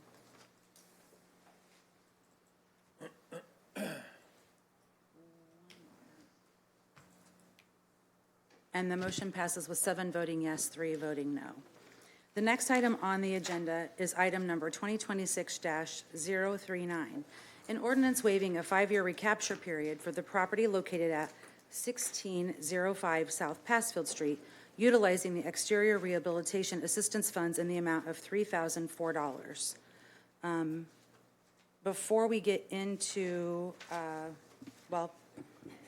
the ordinance itself, I did want to just talk, because at the committee meeting last week, there were a couple of different points brought up that I feel like needed to be discussed. So can I get a motion for the ordinance? So moved. In Second. a second, so then I'll discuss those items if you don't mind. Last week, it was said that TIF does not require a recapture agreement, and TIF does require a recapture agreement. So I want to clarify that statement.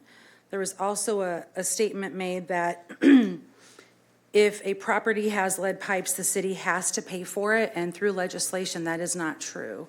The city has opted to do that because of grants we have through Illinois EPA, and as you know, we have been working through wards 2 and 3 with the lead service line replacement. But if that grant were not available, we would not have to pay for the homeowner portion, and that's something that we need to remember, because these lead service lines are not going away anytime soon, and they will be here for a while for us to be working on them. So I didn't want that fallacy to be out in the public, because that's something we as a council are going to have to address together. From there, I also wanted to point out that the property did not have lead lines. They actually had galvanized steel pipes. And I think there was an alder or two who thought it was lead lines, and it's not lead, it was galvanized steel pipe. So I wanted to make sure that that was brought forward, just the things that maybe weren't accurate that were said last week.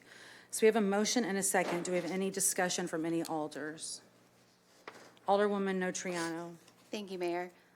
Is Todd here perhaps, or anyone who can speak to the galvanized pipes? Director Brown is here. Okay. Mayor, Yes, Alderwoman I'm Purchase. getting multiple texts that our feed is out, the video On the stopped. YouTube? Yeah, stop. So that was what I made the announcement at the beginning of the meeting, that they were having trouble with it. Okay. The AV team worked very hard on getting it going, and I think they got it going, but it sounds like It there's some stopped. issues, yeah. Okay, Just just wanted to let you know, just in Thank you, case ma'am. it could come back in. Thank you so much. Director Brown. Sir, Alderwoman Notriano, do you have questions? Yeah. So, I was under the impression that you all had to go out and do work because the property owner's pipe was damaged. He was replacing his side, and then you all had to replace your side because it was lead.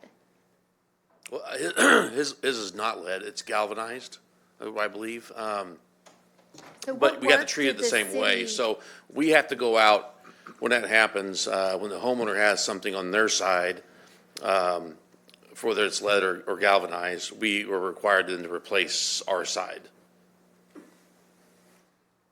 Okay, so is that because galvanized steel is something special, or you just always have to do that?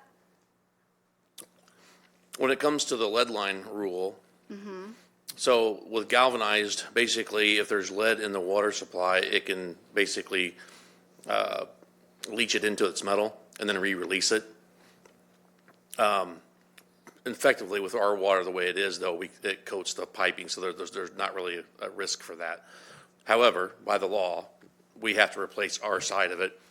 When the homeowner has a break on their side and they go to replace their line, we have to replace ours on our side. Okay, okay. And ours Because was lead that we had to do that. your side was lead. Yeah, on our side, Okay. correct. Okay, so I don't know, it feels like maybe we're getting bogged down in semantics, perhaps. But nevertheless, there were water lines that needed to be replaced, like they had to be replaced together, correct? CWLP had. His line had to be replaced because his line broke, Correct. right? And And usually galvanized lines, when they're so old, they have, their damage is through the more of the entire line. So the contractors that come in, the plumbers, let's say the private contractors, when the homeowner hires them, they would look at the line and usually assess the galvanized line as being that they need to replace the whole line because of the nature of older galvanized lines. okay. All right. So, okay. I think I got it. I don't think anything, the facts have not changed, right? We still had a situation where a failure happened on the private side of the line, and that failure necessitated us to do work on our side of the line. Yes, that's true. Okay. Yes. And because our side of the line was lead, I believe there's been a big misunderstanding with who's supposed to pay for what. Regardless, we as a council have all generously decided to award the homeowner half the cost of replacing his line. So, and I'm guessing, like, you're probably done. Sorry, unless Okay. somebody else has it. Thanks, Doug. Yeah. So what we're discussing now, tonight, is whether or not we're going to have the recapture agreement attached to this. And thank you for clearing up my misconception about TIF funds. I believe I was confused that the HUD funds. CBDG. Yeah, okay. Yes, that's a lot of, can't get those. But yes, the HUD funds don't have a recapture agreement.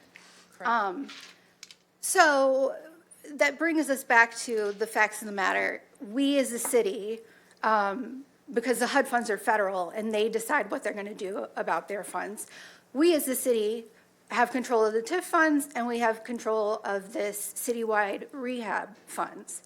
And we have decided, for one reason or another, to attach recapture agreements to the funding we give homeowners when they do repairs using either pot of money. I explained in detail last week reasons why I thought it was a good idea to waive the recapture agreement and why I requested to waive the agreement in this case. But really, when we get down to brass tacks, everybody's worried about making sure we're being good stewards of city funds. And I would say that to enforce or uphold a recapture agreement on a sum this small, a sum below $5,000 really, is gonna cost us more in terms of salary hours and research and legwork and whatever the case may be, to actually go back and get that money should this resident decide to move within 5 years.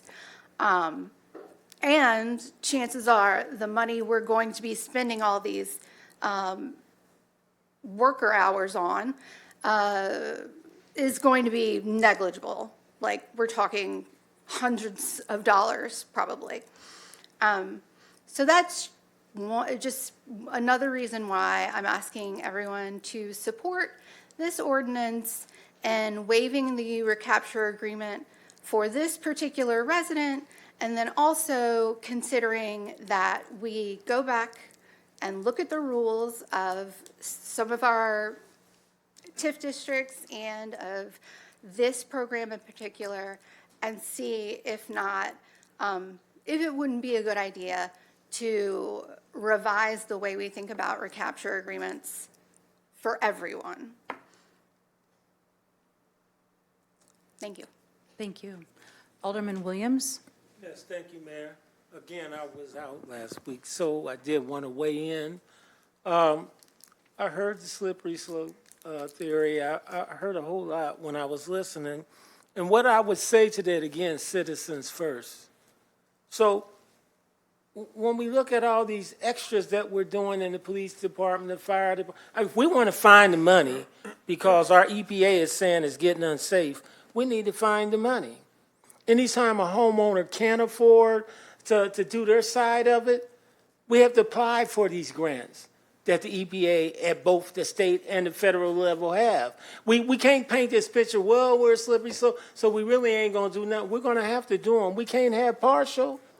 When a homeowner can't afford it, what we end up is with partial, because a few of them will be able to afford it, and then we'll end up with EPA problems because we're all over the place with who has the proper pipes and who doesn't have the proper pipes. I think the best way to do it is an organized way with us budgeting our way through it through grants and monies that come in from the cities, and we may have to hold back on these little special projects that our departments have. If this is truly a mandated EPA project, I looked at some of the language and it don't mandate that we have to do it. So you guys are right on that, but that don't mean it goes away either. And this stuff about, well, we're just not going to comply and take the hit, well, you ain't going to be here when the hit comes. So we do not need to do that either. We need to be responsible and start now budgeting, budget director, as well as applying for grants or doing whatever it takes to cover any homeowner who can't afford to do from their house to the curb. We are mandated to do from all the way up to the curb. That's city side, and that is all city's responsibility. But in our reality, we have citizens who can't afford it. The ones who can, okay, they will. But the others, we need to quit this mess about all these scenarios about it's the end of the world. It's not. We just got to do it. We got to apply for the money that our state and federal government make available to us. And it's like anything else. When the person can't, we must. We feed the hungry because they can't feed themselves. We house the homeless because it's that kind of scenario. So we need to quit it. I did not like the way that discussion went because it was too much about nothing. I think this guy, I'm going to support this. I think he should get it that much. I thought he was getting it all, but I guess the half or whatever you worked out with him, Alderwoman. But I think we do need to think seriously while we're getting ready to budget about putting money aside. I've been reading up on the sources and what other cities have been doing. I suggest you guys do the same. Thank you, Mayor. Thank you. Alderman Gregory? Yes, I'll just speak on it from just a humanity standpoint. Guy lost his job. He's $3,000 in. I'm sure his work costs more than that. So he's in it. He's got skin in the game, as we like to say. And plus, he's a homeowner. And you know what? Going back to what my colleagues say and stuff. We got to think of the people. And I don't know the last time any of you been broke or hurt or had some problems in life. But think of that, and think of the help that you would have wanted in those such situations. And that's all I got to say. I'll be supporting this too. Thank you. Anything else? No, ma'am. Okay. Alderwoman Conley? Thank you, Mayor. Sorry, I apologize. Alderman Williams, did you sign up again, or is that old? I keep forgetting that. Okay, it's all right. My That old apologies, system Alderwoman. gets It's your turn. Thank you.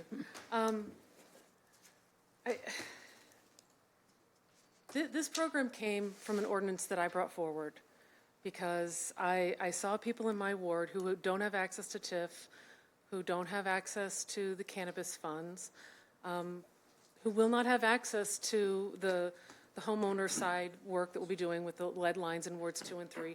I don't have a problem with that. I wanted to see a way to give homeowners because we've got low-income homeowners throughout the city. I will tell you, Alderman Gregory, I've been in that world of hurt. I was a single mom for a long time, making not much money. My kids were on free lunch. I know what this means. I'll tell you right now, if someone had offered, I've replaced 3 roofs on 3 different houses. And if someone had offered me half of that money and said, here you go, we're going to give this half to you, because I struggled to make those payments. I had to take out loans. I had to take out loans and make interest payments on a roof to keep my children safe, right? I did that. And that was the incentive behind this ordinance, was for homeowners like me who were low income and who needed some help, give us some help, right? I hate to say it, I would have said thank you and been very grateful for that. And if I sold my house before 5 years, I would have paid back whatever portion of the money, because, hey, that's an interest-free loan, basically. I'm sorry, the why for this gentleman to not accept this money. The check is ready for him. Am I right, Mayor? The check is ready and waiting for him. If someone, when I was in that position, had said, here's your $3,000 check, I would have been like, fabulous. One less thing I got to worry about for the next couple of weeks, right? The why for making this change has not been made to me. The why has not been made. The reason we have this in there is to stabilize these lower income neighborhoods where we have lower income homeowners, and not give, we want to see a homeowner stay there, right? I don't want to see someone swoop in and buy this house and now it's another rental property, right? Because that happens all the time. We see it all the time. This is an incentive to fix your home, stay in your home. That's the concept behind this, is stabilizing our neighborhoods. And I understand, I can see people clicking in, you can disagree with me on that, that's fine, but that was what my intent was with this ordinance, with this program. That is why I don't understand, it was also said last week, no one uses this program. We got a report from Director Raising. We've had 14 people. It was the most used program of all of our incentive programs. Other people are using this, and they're not balking at it. I've had no complaints from anyone, and I talked to a lot of people about this program, and I'm trying to do outreach, and I appreciate the director going out and speaking to neighborhood associations. I've had people reach out to me and say, hey, the one thing they've asked for is, could you just raise that income a little bit more because I'm just over your threshold? Yeah, I think we need to look at that. Other than that, I've had 0 complaints about this recapture provision, and I'm sorry the case has not been made compelling for me. Thank you, Mayor. Ma'am. Alderman Gregory. No, that's interesting, because I know we've had some conversations about the citywide program and it not being as accessible as some of the things we've done with the tips and things. And we always compare and say, and it is true, there are other areas that do have low-income people. Right. And I think that this program, while it is 50-50 and it's,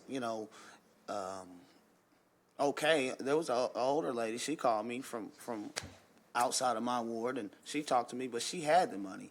But she wanted to let me know that other people do go through these issues, right? So she wasn't asking for the money back, per se. But everybody's in different positions. So while when you were going through your turbulent times, you may have been able to wiggle out of it and been thankful for half of it. And I'm sure he's going to be thankful for whatever he does get. But there's nothing wrong with him trying to not go through that portion and not have to have that hanging over his head either. There's nothing wrong with him going to ask for that and not understanding how that works and trying to work through that. We all know housing, take a little bit to buy, but, and I just, we just gotta be careful how we talk about rentals. Everybody who rents, we're like, we don't want it to be another rental. We just don't want it to be another property owner who doesn't take care of his rental. But rentals is cool. I rent. I'm trying to get there. So we gotta be careful with that, and that language, because it just makes people feel inferior who have to rent, and we say it all the time. I'm sorry, Mayor, can I just real quickly? Alderman Gregory, Would that be okay, do you Alderman? mind if? Sure. I apologize if that sounded, I hear you. That's not what I intended to say. So I do apologize for I that. think you did, but it's just, we when we talk about the rentals, it's just untaken care of rentals. But rentals, Yeah, I agree. it's cool. I Some agree. people take care of their rentals like they own, and, I don't know if you're gonna sell it or not. I don't really care. I was just more so looking at it on the humanity side of it. And looking back, I know what it's like to lose your job and trying to get every bit that you can. And, some people stacked up or saved up enough to where, half is okay. Some people are flat broke. And in that same situation of struggle, so there's two different struggles. There's flat broke, I don't have it, and there's, I'm struggling, but I still can feed myself, broke. I appreciate you. Thank you. Alderwoman Notriano? Thank you, Mayor. I appreciate, Alderwoman Conley, your claim that the case has not been made. I don't really know what more I could say, but I would say that it sounded to me, when you were describing this resident, that you thought perhaps he was being ungrateful. And I have to say, that's really damaging and uncalled for. And that surely can't be your only reason for not supporting this. You will understand, as he said last time, he's been in that home for 8 years. You will also understand that he has been unemployed 4 months. It's going to be coming up on a year now. He might have to move. He doesn't have a job. If he can't find a job in Springfield, and he hasn't been able to, he may indeed need to move. This is a special circumstance. And furthermore, I will say that I'm not going to support any revisions to this program if it doesn't include some type of provision in there that we waive recapture agreements for improvements that will not increase the value of the home and improvements that are less than a certain dollar amount that wouldn't be fiscally responsible for the city to pursue. I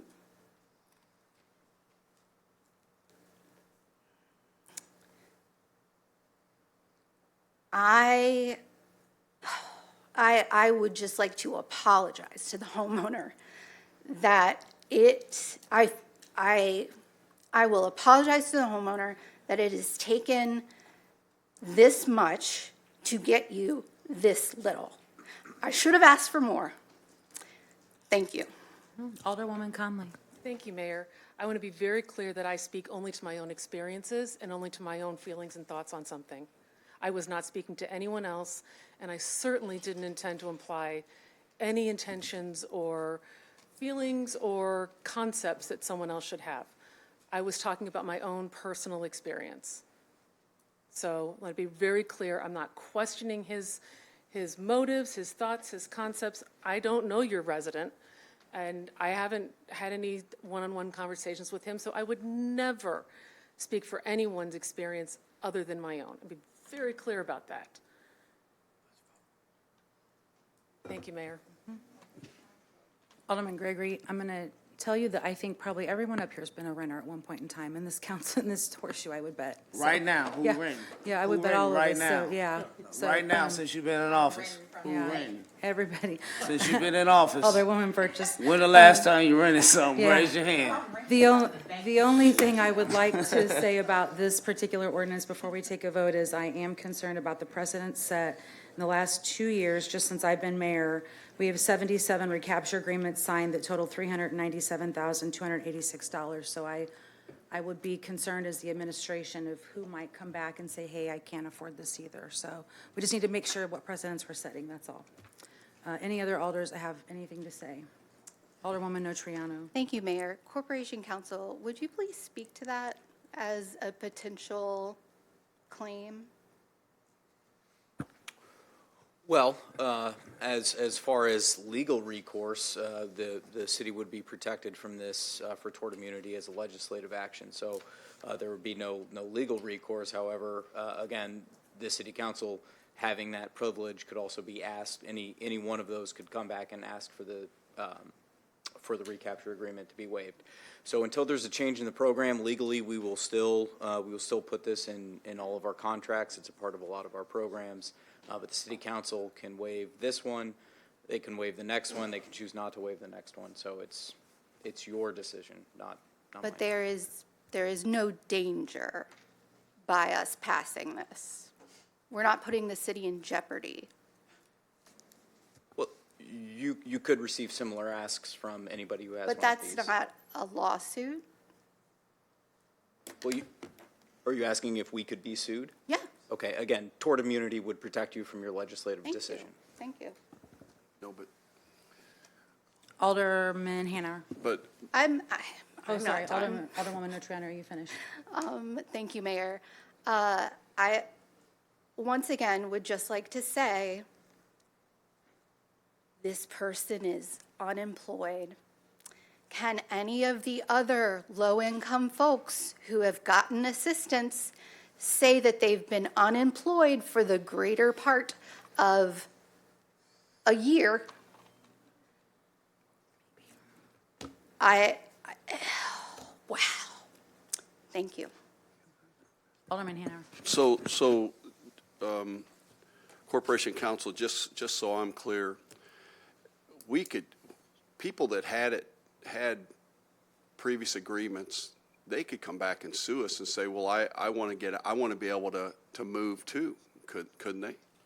And not be part of the recapture. We ourselves can't get sued for it, but the city could get sued to get out of the recapture agreement, can't they? No, it's my opinion that the suit wouldn't lie based on this, because the city council does have the authority to pass an ordinance to create an exception for its actions. So, while I don't think that this comes up to I don't think that it creates a legal liability for the city. All right. My only other comment is, look, I have no problem sitting down and looking at the rules for the whole program. I really don't. But we got to keep in mind, what I don't like is we're going to say, okay, you get waived, you don't. You get waived, you don't. We got people that might put a roof on, you know. Are we going to say, well, you're not, we can't do it for roofs. We can do it for this, we can do it for that. And I realize it's a small amount of money, but I would say if we're going to do anything, let's come back and let's look at the rules and make some changes to the rules. And then that applies to everybody. And so it's fair across the board to everybody. That's my only opinion. So thank you. Yes, sir. Alderwoman Notriano. Thank you. Alderman Hanauer, are you willing to sponsor that new ordinance? Would you like to co-sponsor? I will look at it, and if it's something I agree, I don't have a problem with being a co-sponsor, but I want to see it before I do it. Sure. Well, I appreciate your openness to that. And I will say that I think it's probably good practice for us to go back to the drawing board on this and look at a certain dollar amount and whether or not a recapture agreement is even necessary at a certain threshold. Thank you. Alderman Donlin. Yeah, thank you, Mayor, and thank you for the comments on this. Sorry I missed last week. I very rarely do that, but I appreciate these comments. I was in support of the program when we initially passed it. I thought it was a great idea, opportunities for more people to be involved and get access to city funds, and supported Alderwoman Nutriano's request, and I thought it had already been paid. And Alderwoman, you and I had a conversation, I think, right after that about this recapture. I was really unaware that was a part of this particular agreement.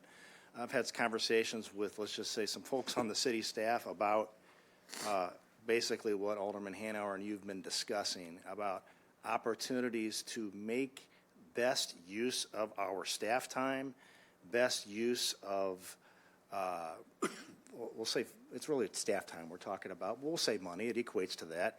And, but I want us to, I just want to caution that we need to be very careful, and really that's what I think Mr. Murdoch was talking about, and that was the fear isn't really of a lawsuit. The fear is XYZ entity that we have an agreement with already. Now they come back, and because they have a project in your ward or over here or what have you, and it starts that. I think if we have a consistent program, which is what I hear, this is what I hear the discussion, the undertone here is a consistent program. Can I ask a question just because I didn't get a chance to ask last week? So the individual, the gentleman who came and we passed the ordinance, I supported it for the $3,004. We passed that already. The check is, I learned it hasn't been paid, and that's because he just hasn't come and picked it up. He did not realize what he was signing when he was signing the recapture agreement / all the agreements. Yeah. And so he sort of put everything on pause because I had told him, I will get you the money. I will do what I can to get you this money.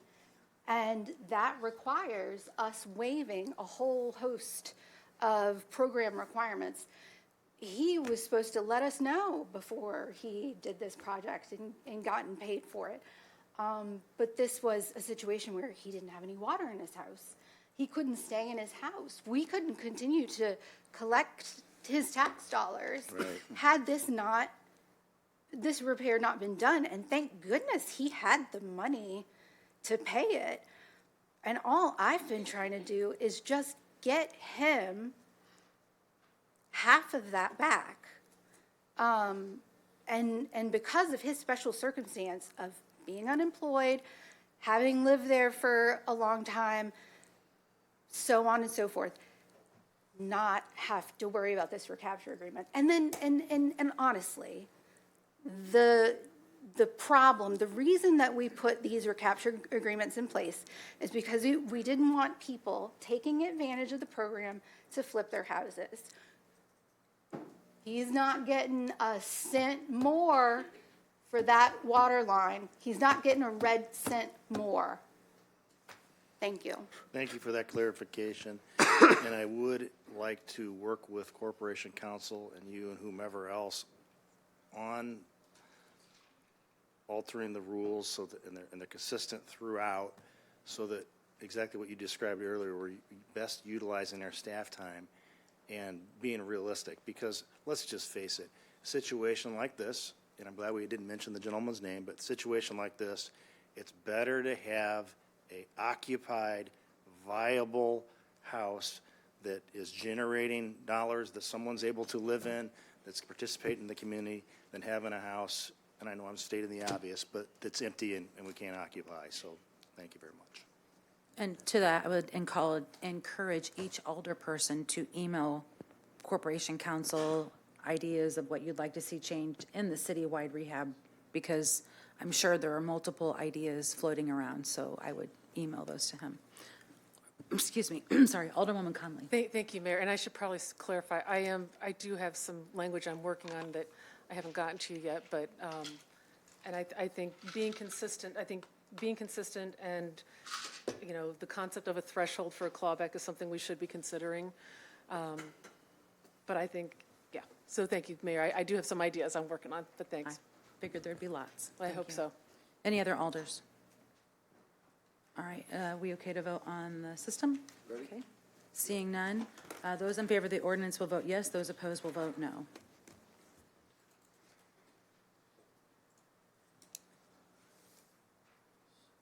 And the ordinance fails with 4 voting yes and 6 voting no. Is there any unfinished business to come before the council from any of the council members? I do want to, sorry, Alderwoman Conley, one moment, acknowledge Alderwoman Purchase, Alderman Gregory, and Alderman Williams. It is the kickoff, February to Black History Month. And so I do want to acknowledge that for each of you. So as alder people and Left, forgot it. he's okay. As alder people and as elected officials, just want to congratulate you and say happy Black History Month as elected officials. Thank you. You're welcome. You're welcome. I know there's 2 alders signed up to speak, and then I'll get you up here, okay? Director, thank you. And happy Black History Month to you and Ms. Harrison as well. Alderwoman Conley. Mayor, just 2 things, and real quickly, I do want to preface my comments with, I apologize to the council, apologies to the people who signed up to speak tonight. I do need to get going. I have a family situation, but before I do, I want to point out some news that I heard this morning. Unfortunately, Diane Rutledge, the former superintendent of Springfield 186, passed this morning. I had the privilege of working with Diane Rutledge when I was on the school board. We didn't always agree on things, but she was a woman who brought a considerable wealth of experience, compassion, intelligence, and a great heart to everything she did. I continue to see her with the work that she did with Wouldn't It Be Lovely, and I mean, long after she retired, she stayed active in our community, even when her own health was failing her. So we had all the kids and the wonderful things at the beginning of the meeting. I didn't really want to bring it up at that point, but I just would like to extend my thoughts and prayers to her family. ALS is a really awful disease, and my thoughts are with her tonight and her family. So Yeah. if we could just maybe just a brief moment of If you silence. don't mind. Yes. I know you have to leave, but I would like Alderman Rockford to be here for that moment of silence because his actually had a Yes. family member suffer from the same disease. So can we go to Alderman Gregory and then Yeah, have that yes, one? thank you, Because I thank you, believe Mayor. Alderman Yeah. Rockford should be here for that. Alderman Gregory? No, just real quick, because I know Alderman Rockford. This is new business for me, but I just want to do 2 things. The Illinois Legislative Black Caucus and the Congressional Black Caucus, they both were founded about the same time, 71, 67. But, with some notable names on the Illinois Black Caucus side, Harold Washington, and, on the Congressional Black side, names like Shirley Caesar, or Chisholm, excuse me. Shirley Chisholm founded those things, and they founded them because they time and time again they ran into situations where black voices were excluded from the political process, and that's why we formed the Springfield Automatic Black Caucus, to try to get to the table, to try to share the voices of our communities and not only of our communities, which are multi-racial, but those of the voices that have been forgotten, and that always don't get to be shared at the decision-making tables, and everything that I'm a part of, I try to really work hard at it, and I work hard at not only representing the people of Ward 2, but people of color. Because if nobody else is going to speak up for them, who else will do that? But the people who are at the decision-making table. So, I'm always going to be passionate. We're always going to be passionate about things that involve us, involve our people, because we know the history. Y'all know the history of this country and how it was formed and how we've been left out and how we've had to fight to even get right here. Just, 38 years ago, this government that we sitting on was formed. I'm older than it. It's a young government. We know it has some more changes to be made, and we're poised to make that. We'll continue to have some tough conversations. It's going to be a long year, but I'm proud to represent.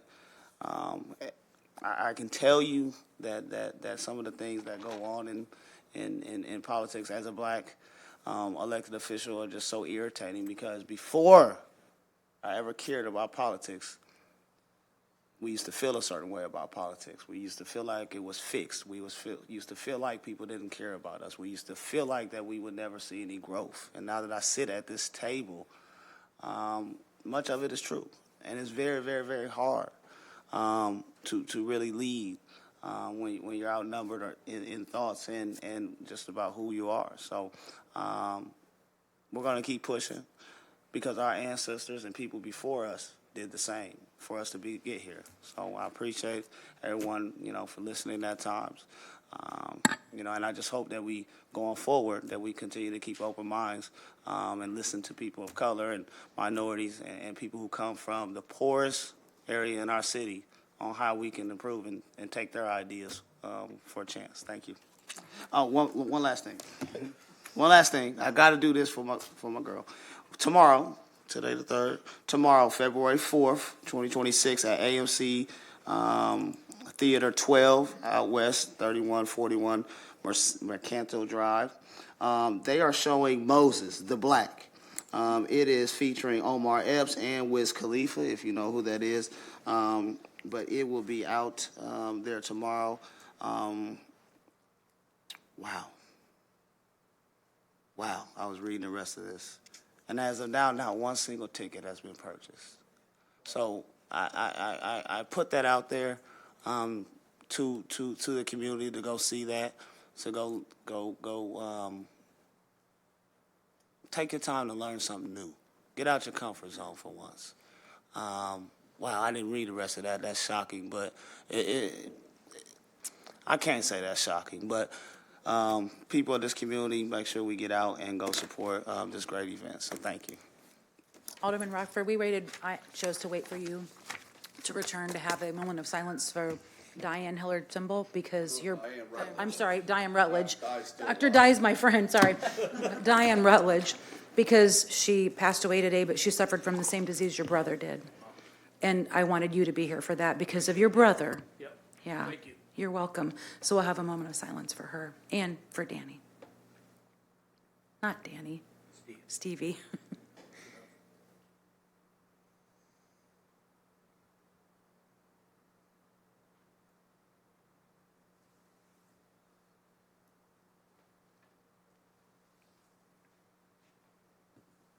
Thank you all, and thank you, Alderman.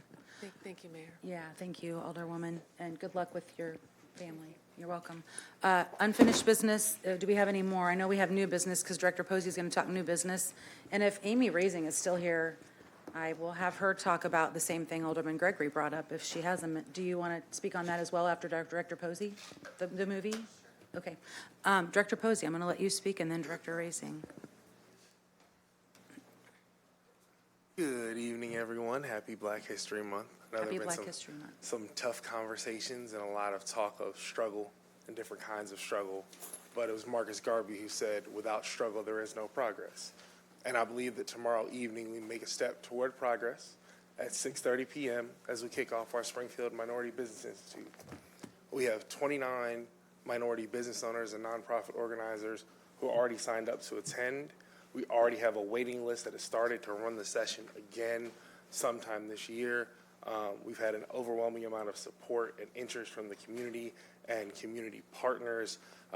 SBDC is now doing a full week. Innovate Springfield is doing a full week. UIS, really the community is coming out to do exactly the things that have been talked about here tonight and come together. And I think that is a testament to what happens when these hard conversations happen.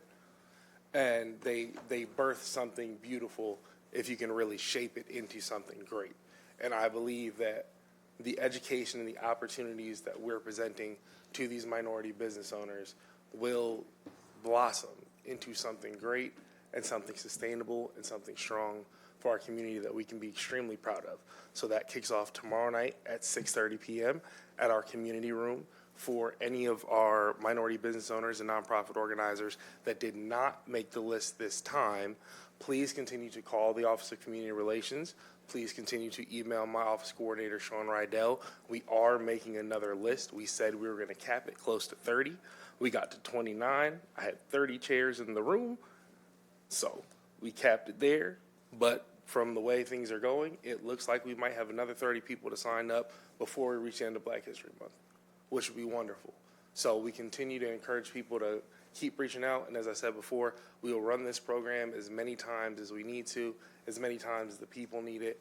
And I know a lot of times it seems demoralizing when these tough conversations are had, but beautiful things are born from these conversations and from the support of the alders, from the support of the mayor, and the unity that we have in the community. And I really think that we're going to see something great blossom from what we start tomorrow night with the Springfield Minority Business Institute.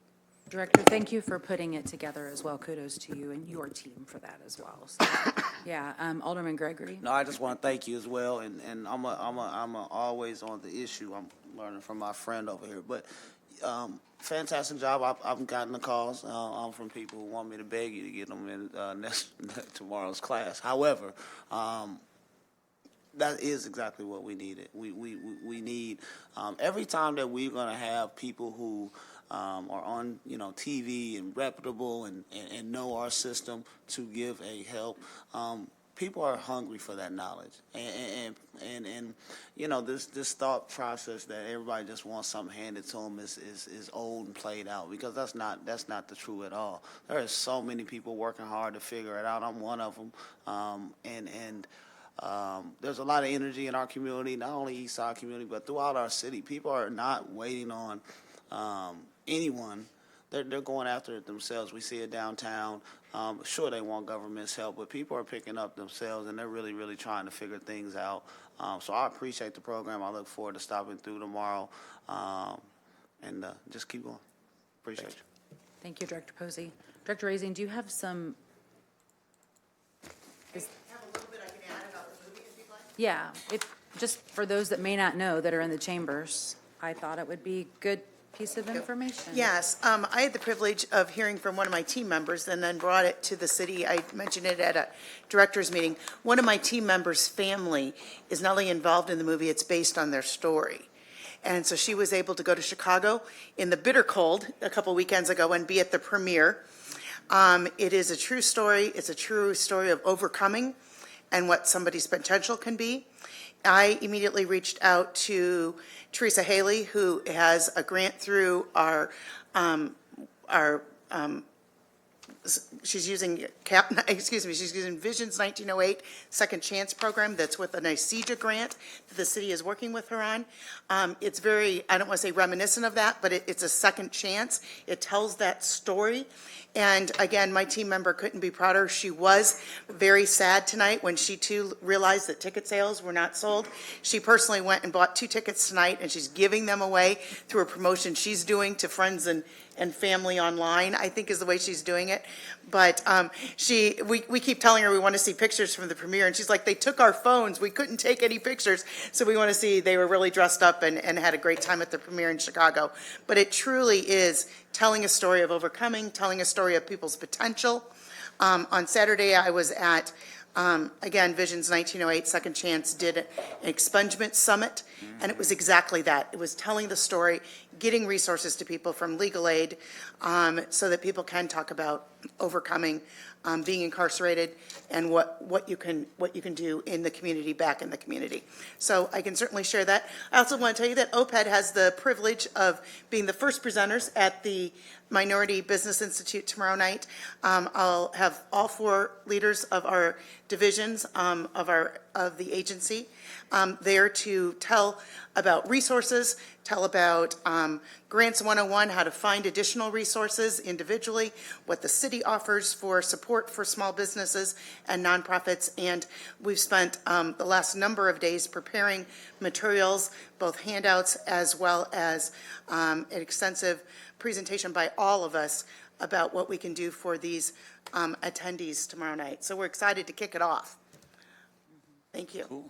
Thank you for tying that personal connection in. Are you, Becky Whitlow? Is Becky in the crowd? I I think Becky, yeah, it's okay. Becky she's on first read tonight, and instead of making her come sit through this again next Tuesday, she's on first read for a Board of Trustees at Lincoln Library. And so would you just like to introduce yourself to the council, and thank you for staying? No problem. I'm Becky Whitlow. I am a former civil servant. I served with the federal government for 30 years before I took early retirement. So I'm very familiar with bureaucracy and rules and budgets and security and safety issues and getting things to operate. And since I have more free time, since I'm retired, it seems like a good way to give back to something that's so important to me. I've been an avid reader since I was a child. It's my favorite hobby in the world.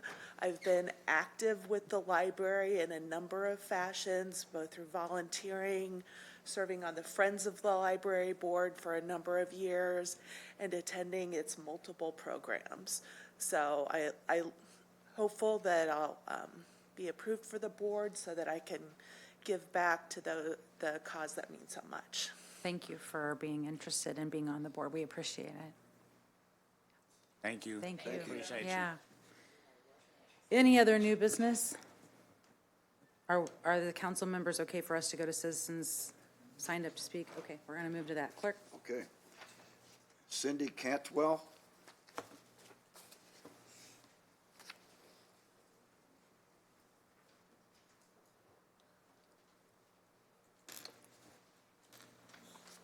Good evening. Good evening. Good evening. In late July of 2023, I contacted my alderwoman, Erin Conley, about the overgrown grass at the apartment complex on West Washington. At that time, I was told there was a holdup related to the buildings themselves. Her response was that the EPA was investigating. I was advised to wait for the report, and I did, but that's on me because I did not follow up properly. I had been concerned for the workers performing the abatement, seeing them working without protection, and having worked around abatement sites myself in the past, I knew what I was seeing wasn't right. I have printed correspondence that I received from the EPA from FOIA requests, and I would be happy to provide them. For context, this site has 14 documented violations. The recommendations that were issued on November 20th, 2023 required immediate measures to be kept, that all debris be kept wet, secure the site, and that properly handle all materials, including the dumpsters. They called for the state licensed asbestos professional to perform a complete inspection within 45 days, including a full depth debris pile inspection. Any unexplained material was to be assumed as asbestos-containing waste material, which poses a risk as an airborne contaminant. Despite this, many contaminant materials remain deteriorated and unsecured. From the city, I received 2 responses, one stating that no air quality records existed. That was dated on I believe the 22nd. And then a follow-up that said that they were still looking. So I'm a little confused. That's neither here nor there. For the record, I am asking for clarification. Does any air quality asbestos air studies, does any air quality or asbestos air study exist for this property? The condition of the site remains unresolved. Torn and ripped plastic from failed abatement is still present and flapping in the wind. I have photos from 2024 and earlier showing the haphazardly taped windows, exposed exteriors, and an abandoned trailer with faded claims of an asbestos removal company. Material that was installed for the contaminant is now deteriorated and an airborne adjacent. The concern is not that the abatement occurred, it's that the contaminant materials were abandoned, deteriorated, and are still left unsecured, allowing continued environmental exposure. I am not here to assign blame. Given the lack of confirmed air quality study and the ongoing disturbed materials, I am formally requesting an immediate air quality inspection and that the results be documented. If a study already exists, I'm requesting that it be produced. And I thank you for your time. Thank you very much. Thank you. Thank you. Clerk. Michael Flower. Michael Flower. James Johnson.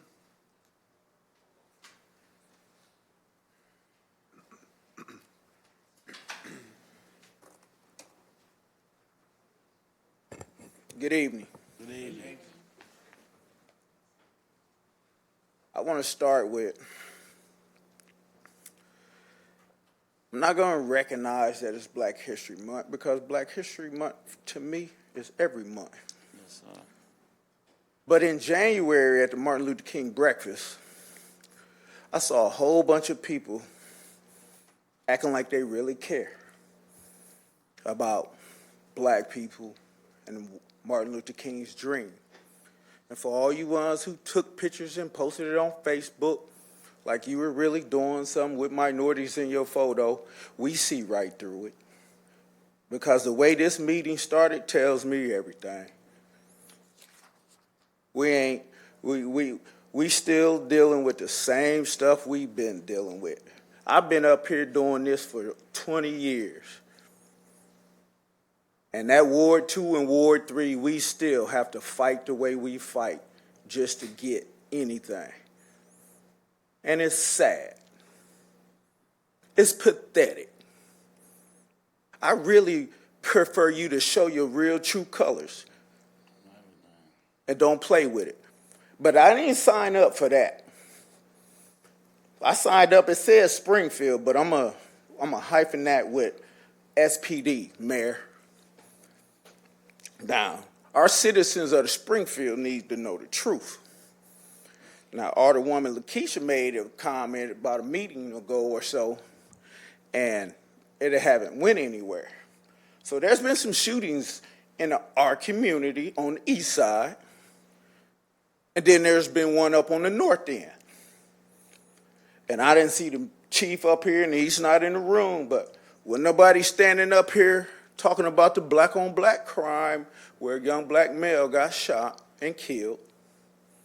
But I'm not here to talk about that one, Mayor.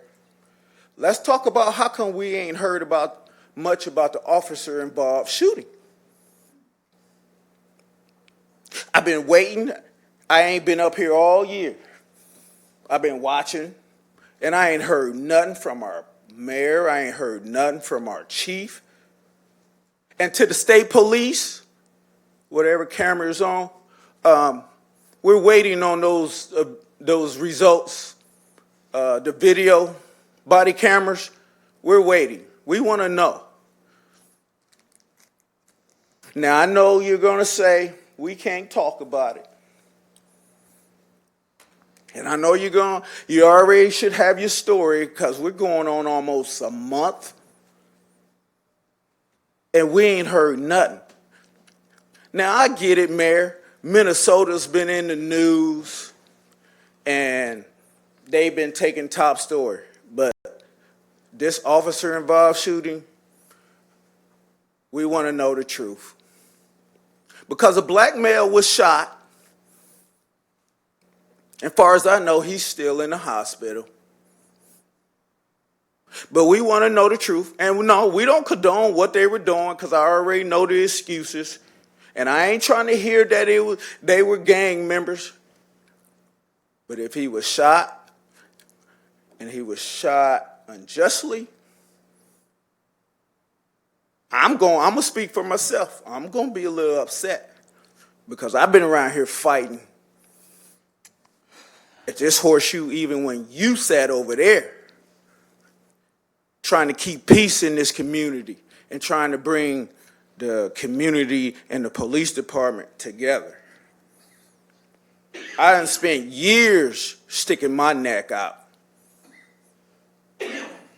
And for an officer that wants to come and I don't know the facts, but I know what I heard. It's just not tolerated. We got an officer on our department that shot a youth over at their youth department, and we still don't know who he is. Now, some people don't even know who this officer is, but he's on paid leave. So, Mayor, it's not going to go anywhere. And if I have to come back here every week, or at least every 2 weeks, we, the community, want to know. We want to see the video on how your officers are really acting out there on the streets. That's all for now. Alan Dent. Alan Dent.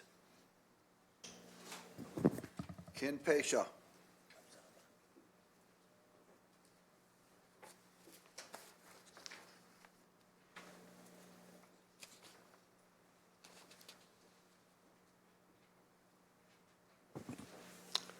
I want to take time to recognize that woman who got escorted out earlier tonight. Anybody know who she was? No? First time being here, right? That's the effect you guys have on people. She wasn't even here 45 minutes. She was so disgusted. She couldn't even keep it together. Why do you think that is? You think she just has poor impulse control? Think she just doesn't know how to act as an adult and places that require decorum? Or maybe that false decorum that you guys keep in place is just a disgusting cover. Let's be honest, man. If decorum's your worry when we're talking about things like institutional racism, police violence, people starving in our city, the kind of institutional racism we see blockading change in this city on a regular basis, you think the word BS is vulgar? You think that breaks decorum? You know what's vulgar to me was seeing a current on-staff paid SPD lieutenant come be a character witness for Michael Egan. Yeah, I was in both courtrooms, guys, for those sentencing. We had a prosecutor in there testifying for Egan, which is disgusting enough. She had the nerve to tell us she was a women's advocate. That was pretty funny. But seeing a current lieutenant at SPD show up to be a character witness for a guy who got 5 officers disciplined for his egregious aggravated DUI, what kind of look you think that sends? What kind of message do you think that sends to people, like the kind of people who get run over by cops, drunk cops? And then we got to sit there and listen to a current SPD lieutenant tell us about how good of a guy that guy is. You just made a mistake, guys. Get out of my face with that, man. That's disgusting. We talk about decorum like people aren't being murdered in the streets by extrajudicial thugs directed by a pedophile cabal ring run by our own president. Is that a joke? You guys want to maintain decorum? There's no decorum here. There's a false sense of civility that maintains under the surface the cruelty that functions as standards. When we talk about decorum, I come to mind with one of my favorite Martin Luther King Jr. quotes. When you're out marching in the streets, don't break anything. Oh, wait, he didn't say that, did he? Because that sounds really stupid. When you're fighting for your own life, and your well-being, and the lives of others, and the generations that come after you, maybe you get a little upset. Maybe you let some curse words out. Maybe you get angry. Oh, my God, right? It's just, it's infinitely frustrating that you guys seem to think that we don't see it. Who are the 4 sponsors on that SSGA bill? We know who they are. It's the same ones who always sponsor stuff like that, isn't it? And they marched right in here. You didn't see the way he marched out of here? He was disgusted, but he wasn't disgusted with the idea that, this was BS, as the woman called it. What he was disgusted by was the accountability that was being required of him. Quarterly reports is a bare minimum, I would think. You want to know what they got up to last year? The data center that's about to destroy a huge chunk of the environment around here. You guys know anything about that? Is it too far out of the area for most of you? Does it just not affect your exact constituents, so we just don't worry about it? I mean, I guess that's the kind of thing, guys. When we talk about those boards that Roy mentioned, all those people everywhere, I go to all those meetings. I know all those same faces. It's a big club. You ain't in it. You ain't in it. You ain't in it. I'm not in it. They're in it. Remember last year back in April, who went and talked to SHGA with no prompting from the rest of the council? Got himself a little email from them. I mean, this is the kind of things that we all see. You guys may not see it. You're in your little bubbles up here, but we all see it. I've been watching for the last couple of years, and it's absolutely appalling. Progress on clawbacks? Is that like the progress on our rent issues after we burn down the registry? I mean, do you think that we don't have a memory? Do you think that you are safe in that election? Do you think that you will make it to the next round? I know you don't care, and I know Hanauer doesn't care. You guys are dead term anyways. Who cares? You'll just keep dragging us all down until you get off this council, just like some of the other dead weight around here. Because quite frankly, you know why people are scared to come do business here? Because things don't get done here unless you grease the right palms and you know the right people. And that is clear, plain, and simple to anyone that walks in front of this council. Thank you. Is Aaron Cahill here? He's not here, that's all we got. All right, motion? So moved. All those in favor? Opposed? The ayes have it. Second.